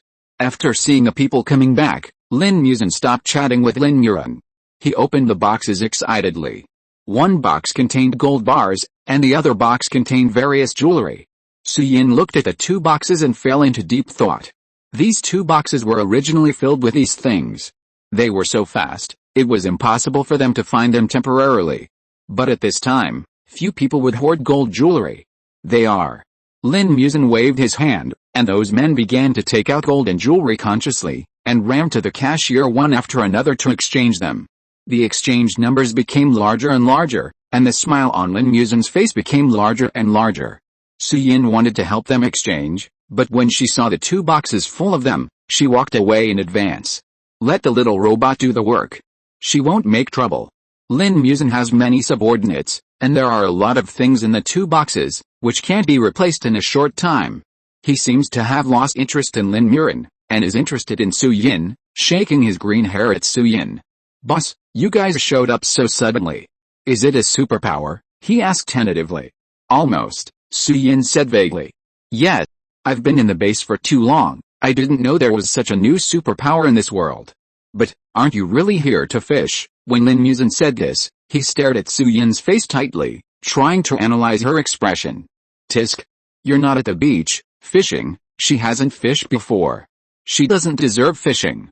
She didn't have the money to buy fishing rods, various fishing gear, and bait before. Besides, she was afraid that she would not be able to catch a single fish after investing too much. Her company had cooperated with a boss before, and because of business reasons, she went to watch him fishing. After all kinds of fiddling, she finally caught a turtle. As for the bait, she put it in buckets. In the end, there was only 1 turtle. The boss took it home to raise for his son who was in kindergarten. With the money to buy fishing rods, wouldn't it be better for her to go to the market and buy a few fish? After hearing what she said, Lin Muxue didn't get angry, but just looked at them with a smile. Chapter 148 The Distorted Lin Muxue. Lin Muxue brought many people with him, and the speed of exchanging with so many people was quite fast. Soon, the number displayed on the robot stopped growing. Lin Muxue also brought his men and pushed more than a dozen shopping carts in. Not bad, so much money. Lin Muxue looked at the number displayed on the robot and was jealous. Why am I so poor? Lin Muxue thought he was quite rich. Compared with other people in the Sun base, he lived a good life, ate well, drank well, and even his clothes were clean. Unlike other people, he didn't take a bath for months or years, didn't change his clothes, and had a bad smell on his body. But the people around him were richer and richer. For example, Qian, a space of supplies. For example, Su Yinhe, a whole mutant supermarket. This new friend is also so much gold and jewelry, so much money to exchange, and the supplies must be a lot. Lin Muxue's heart was twisted. He was jealous. He wanted to crawl in the dark. I heard that this would make me feel much better. How rich do you want to be? Su Yinhe asked back. At least you're richer than Xu Jiaoqin. Lin Muxue pointed at Qian and said. Then, maybe in the next life. It's not that Su Yinhe wants to hide him, but she really thinks that if Lin Muxue wants to be richer than Qian, she has to wait until the next life. There are really a lot of things in Qian's space. There are many types and quantities. Although it's not as awesome as her infinite supermarket, she feels that in this world, he is the person with the most supplies besides her. The supplies on him are enough to support a large base. You are too much. Lin Muxue was angry. At this time, shouldn't you say that I will surpass Qian sooner or later? Shouldn't you encourage me? If I really say that, it's not called encouragement, it's called flattery. People who are not confident enough and overconfident are prone to fall to death, Su Yinhe said honestly. The corners of Lin Muxue's mouth kept twitching. Looking at Su Yinhe's sincere face, he couldn't find any words to refute for a while. Forget it. This place is no longer suitable for him to stay. Lin Muxue ran to stare at what Lin Muxue bought, not wanting to stay in this suffocating place. Lin Muxue's men followed him, and they would not take anything unless he told them to. They would not look around, but stare at Lin Muxue. After Lin Muxue went in, he was shocked. There were so many things, so many snacks. The last time he saw so many snacks was last time. Damn, instant noodles. Lin Muxue picked up a bag of instant noodles, looked at the pictures on it, and wanted to drool. But he only took one bag and put it in his arms, and did not ask his men to put all the instant noodles into the shopping cart. After taking this bag of instant noodles, he continued to shop. Everything he saw was new, and he wanted to buy everything he saw. But he also understood that these were not the best, and he should not buy them. None of these were important. The most important thing was rice, flour, grain, oil, and salt. Lin Muxue quickly found what he wanted, first bags of rice, and then bags of noodles. When he saw it, his heart beat very fast. But he did not order his men to start moving, but found oil and salt, and chose which rice, oil and salt to take. Well, the cheapest. There is no other way, he has to support the entire base. This is what the boss should do. Sad. Lin Muxue ordered them to start taking the ones he picked. After they were all taken, they could take the others. Lin Muxue didn't know that there were endless things in this supermarket. He was thinking about taking the cheapest ones, and then taking the expensive ones after the cheapest ones. He had to spend the least money to buy the most supplies. The numbers on the gold and jewelry he just exchanged looked large, enough for him to buy a lot of things. But he is the boss of the base, and he has to support the people of the entire base. The Apple base is not big, and the number of people in the entire base is small, but it is only small compared to the official large bases. More than 1,000 people. More than 1,000 mouths, no joke. If it weren't for Guagul, he really couldn't afford to support them. Lin Muxue is not so good as to really support the people in the entire base. But as the boss of the base, he will distribute food to ordinary people in the base when necessary. For example, when a natural disaster strikes and everyone has no food, he will organize his men to distribute food. At other times, let everyone fend for themselves. Some time ago, he distributed a lot of food. Just when he was worrying about how to recover his losses, he came to a supermarket. Although he didn't know if it was fishing, Lin Muxue didn't care about all these things when he saw them. Just go fishing. Let's see if the fisherman's skills are good or the fish is strong. Anyway, he is pretty good. Just when he was feeling proud, his men suddenly called him. Boss, this seems to be a little wrong. Lin Muxue came back to his senses. What's wrong? This seems to be unfinished. Just took a few bags, and then, a few more bags. Really? Lin Muxue stared closely, and it was true. It was just like a refresh. After taking something away, new ones were refreshed soon. Fuck. Lin Muxue stared closely, and his men slowed down the speed of taking things. Hurry up. Lin Muxue was a little dissatisfied. This supermarket appeared strangely, and the things bought were also strange. However, they were all food, and they couldn't be rejected no matter what. After Lin Muxue made the announcement, they took things faster. He stared at it for a long time, but couldn't see it, so he could only ask them to continue moving. Then he ran to the side to look at other things. This green noodle is good, it looks healthy, it's just a little too expensive. He can't afford it. He is a man who has to support a base. The purple one is not bad either, wow. There is also pink one. Lin Muxue looked at the colorful noodles on the shelf and shouted. His men seemed to be used to it and continued to work without any special reaction.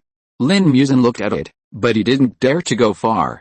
He felt that he was very powerful and awesome, but he also cherished his life and he didn't dare to run around. What if the people in the supermarket took advantage of him being alone and attacked him? No matter how strong a man is, he is afraid of attacks. Lin Muxue could only stay nearby and didn't dare to be too far away from his men. If something happened too far away, his men would not be able to support him in time. Lin Muxue looked at it and felt hungry. Although he had never been hungry, he hadn't eaten rice and noodles for a long time. He missed it. Lin Muxue held a bag of noodles and swallowed madly. His subordinates were like blind people. turning a blind eye to the boss's useless behavior. They were used to it, really used to it. The boss was usually so unreliable. They had been with him for so long, they were used to it. Lin Muxue was drooling with greed, and his subordinates were trembling with fear as they moved things. They were also very fast. There was another mountain of rice at the checkout area on the first floor. I haven't seen a small mountain for a long time, I miss it. Su Yinhe looked at the mountain of rice and thought. Chapter 149 But I don't like mistresses. That long string of numbers eventually turned into several small mountains. When Lin Muxue was paying the bill, he found that there was an extra 50 cents. So he took a lollipop. Strawberry flavor. After tearing open the candy wrapper, a strawberry smell floated into his nose. He put it in his mouth and licked it. Not bad. Very sweet. Boss, I don't know how you got here. But I hope you leave later, at least wait until he has exchanged all the gold and jewelry in the base before leaving. Lin Muxue looked at Su Yinhe with a sincere expression. Those who didn't know would think that the two of them had some relationship. Su Yinhe, she can leave whenever she wants. Boss, do you need a bed warmer? Look at my men, they're all strong and healthy. Lin Muxue pulled one of his men over and patted his chest muscles. It was quite big. Bigger than Su Yinhe's. Su Yinhe said a cold word with her mouth at 37 degrees. Get out, okay. Lin Muxue took out a rope from his pocket, tied up his long hair, and lay on the ground and began to roll. Seeing him leave, his subordinates also started to move the mountain. Su Yinhe, fuck. This is the first time I've seen such a shameless person. Wow, your posture of leaving is very standard. Lin Muxue admired it very much. Seeing this, Su Yinhe wanted to throw Lin Muxue out as well and let him leave together. But looking at Lin Muxue's innocent, silly and innocent face, her mouth at 37 degrees did not continue to spit out cold words. She took a deep breath, then exhaled, inhaled, deep breath. Okay. Much better. Su Yinhe felt that she had calmed down. Lin Muxue bought more than 100 million, and his subordinates came and went, and so many subordinates also moved many times. Moreover, except for Lin Muxue, no one came all day. People from Apple Base, are you so unadventurous? People from Apple Base are not at all different from people from Sun Base. People from Sun Base saw that she had such a big supermarket, and one after another superpowers came to inquire about the news, to test, and to rob. Ordinary people who dare not come in will also sneak over to watch. The Apple Base is different. Apart from Lin Muxue and his men, there is no one else. No one even comes out to watch. If it weren't for Lin Muxue's expression of making a fortune, she might think that the people in the Apple Base are very rich and don't need these things. With their looks, she would think that there is no one else in this base except Lin Muxue and his men. Yin, why are you sighing? Lin Muxue was heartless and didn't quite understand why she was worried. You don't understand. Su Yinhe shook her head with a deep face. She didn't want to do business with only Lin Muxue. She wanted to see other people. It would be too boring to just talk about Lin Muxue. I understand. I understand it very well, okay. Lin Muxue was very unconvinced. I know, you must want to go and see the Apple Base. Yin looked at the Sun Base and must be curious about the Apple Base. Why didn't he understand? Brother Qian, I will go with you. Lin Muxue hammered Qian next to him. However, he was too slow and Qian was too quick to react, so he hit nothing. Su Yinhe looked at the two of them and blinked. Who said she was going? She was worried about the guests. But, it would be good to go and take a look. See what the situation is. Go deep into the enemy, go and see her potential customers. After Lin Muxue's men finished moving the things, Su Yinhe waited for a while, and thought that no one would come, so she closed the door. She planned to go and see what the Apple Base looked like the next day and whether there were really apple trees. However, her plan was not implemented the next day. Lin Muxue, this guy, moved several mountains back to the base yesterday, and today he moved several boxes of gold and jewelry to exchange for money to buy things. Su Yinhe estimated that Lin Muxue bought more things today than yesterday. Wow. After Lin Muxue went back yesterday, he summoned his men and used his power to dig 3 feet into the ground to find all the gold and jewelry that could be found in the base. Then there was a little more than 100 million. What was moved here today is only 1/10. We have to continue tomorrow. Lin Muxue's plan is very good, but it can't keep up with the changes. What? The supermarket is closed tomorrow. Lin Muxue scratched his ears, not wanting to believe this bad news. If the supermarket is closed, where can he buy it? Yes, no, if the supermarket is closed, I will starve to death, then starve to death. Su Yin looked at the rice and various noodles his men carried out, and felt that he was lying with his eyes open. No, not feeling. He was just lying. So ruthless. Boss, I will remember you. Lin Muxue looked at her deeply, then turned around and began to scold his men. Hurry up, haven't you eaten? Where did you eat the big pot of rice I cooked for you yesterday? You are so slow, I thought you were an old man. Speed up. Speed up, move more while the door is still open. Lin Muxue felt that the speed was still a bit slow. He found a close subordinate and asked him to stop for a while and run back to the base to call more people. And the gold bars and jewelry I put in the small warehouse, move them here as well. Hurry up and buy before the store closes. If you don't buy now, the garbage will still be garbage. The subordinate who was entrusted with the important task by him nodded heavily, and then ran back to the base. Not long after, he brought a group of people, carrying boxes. The people who came back this time were obviously not as powerful as before. The new group of people were a little thinner. Unlike the people who were moving things now, they were strong and neater. They were more disciplined and listened to Lin Muxue very much. After seeing the supermarket, these new people made a lot of noise, pointing at the things in the supermarket and talking. But after seeing Lin Muxue, they obeyed one by one, stopped looking around, and joined the team moving things. It seems that Lin Muxue is not simple. So many people listened to him. Su Yin stared at him, thinking. And Lin Muxue still wanted to get close to her. Boss, you've only been open for 2 days, and you're closing it now. That's not good.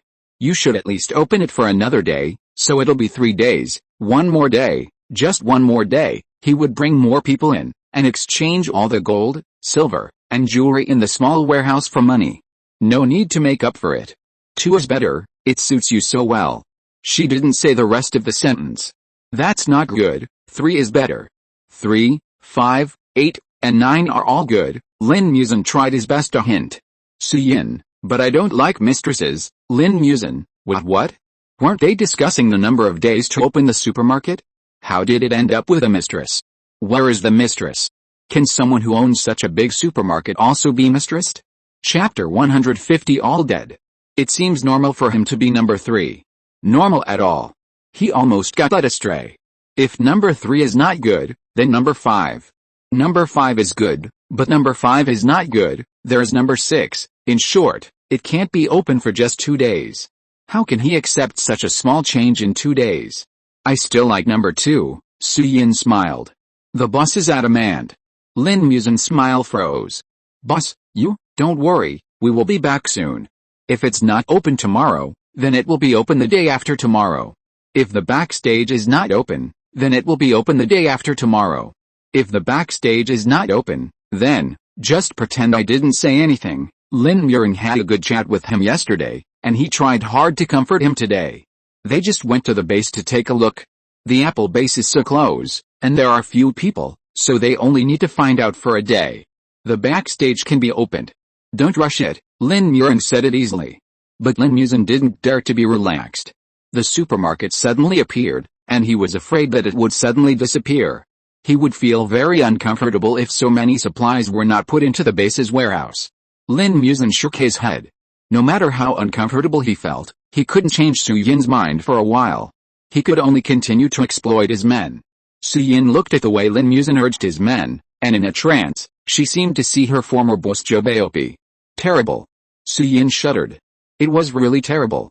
Sure enough, no matter what era, there will be a Jiaoqin boss. This one is not a boss, but it is almost the same as a boss. She is also a boss. Should she recruit a few employees and enjoy the happiness of boss Xu Jiaoqin? Su Yin held her brows and fell into deep thought. Then the question is, where should she find employees? The 2 next to her are ruled out first. Qi Yan, who is a clean freak, will not be an employee. She didn't dare to let him be an employee, because she was afraid that Qi Yan would spray all the snack packaging with alcohol and then wipe it. It's terrible. Lin Muxue is not okay either. If he is an employee, he might eat secretly. The 2 kids who helped her with work before were not bad. But she hasn't seen them for a long time, and she doesn't know where they are. Besides, she is now at the Apple base. If she flies back again after landing for just 1 day, she will always feel that she is at a disadvantage. She should at least entertain a few more customers. It won't be enough to have just Lin Muxue. Lin Muxue and his friends were moving things in full swing. Lin Muxue looked at them with envy and murmured, "They are so rich. I am so envious and jealous. Can't there be another rich man like him in this world?" Lin Muxue once thought that he was so poor because he didn't have a space like Qi Yan. However, the living example of Lin Muxue was in front of him. Lin Muxue didn't have a space either, but he also moved boxes of gold to exchange for money. He didn't have a space, but he was richer than him. Could it be that he was poor because he was too inexperienced?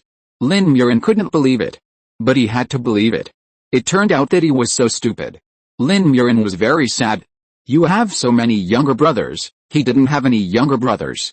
He followed Qian every day and served as his younger brother. "If you have many younger brothers, you will eat more." Su Yinhe hit the nail on the head. Although I don't know how Lin Muxue managed to keep his subordinates so obedient, I can be sure that Lin Muxue paid a lot. Lin Muxue must be very powerful, but if he was only powerful, he wouldn't have won over so many people. He must have his strength. It must have cost a lot. Look at these two muscles. I don't know how many meals he has to eat in a day. Lin Muxue took a closer look and felt that what Su Yinhe said made sense. That's right, Lin Muxue was convinced. Lin Muxue must have been very rich in the past, so he is still rich now. Unlike him, he was poor before and he is still poor now. Okay, I can't think too much. If I think about it more deeply, I will be emo again. Lin Muxue dragged Su Yinhe to drive people away today, and then he left. He was reluctant to leave when he left. He was reluctant to leave the supplies. So many supplies. It felt like a huge loss. Lin Muxue's eyes were so sad. Su Yinhe, it made her look like the queen mother. Lin Muxue was the cowherd and her supermarket was the weaver girl. Because she had to do something big tomorrow, Su Yinhe decided to have something good tonight. Let's have a few more king crabs. And cured abalone. So delicious.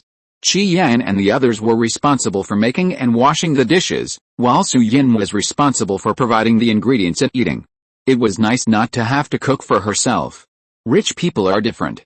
I experienced the happiness of rich people. Lin Muxue ate without even raising his head. Qi Yan was calm, and his movements of peeling the shells were also slow and methodical. Well, it was a feast for the eyes. Su Yinhe looked at his face and hands, and she was full. Because she had to do something big tomorrow, Su Yinhe didn't rush back to her room to rest after eating and drinking, and ran to the supermarket to keep putting things into her space. She had a lot of supplies in her space, but she had exchanged too much rice for antiques before, so she had to replenish the supplies in her space. What if she went to the apple base and started her stall again? She was like a hamster, running around and stuffing things into her space. When she had almost stuffed it all in and it was very late, she hurried back to take a shower. After taking a nice bath, she fell asleep quickly, probably because she was exhausted. She almost couldn't get up the next day, but fortunately she set 20 alarms, and the last one successfully woke her up. After she got up and washed up, breakfast was ready. Really good. These two men were not raised in vain. After breakfast, 3 people, 2 sneaking around and 1 calmly went to the apple base.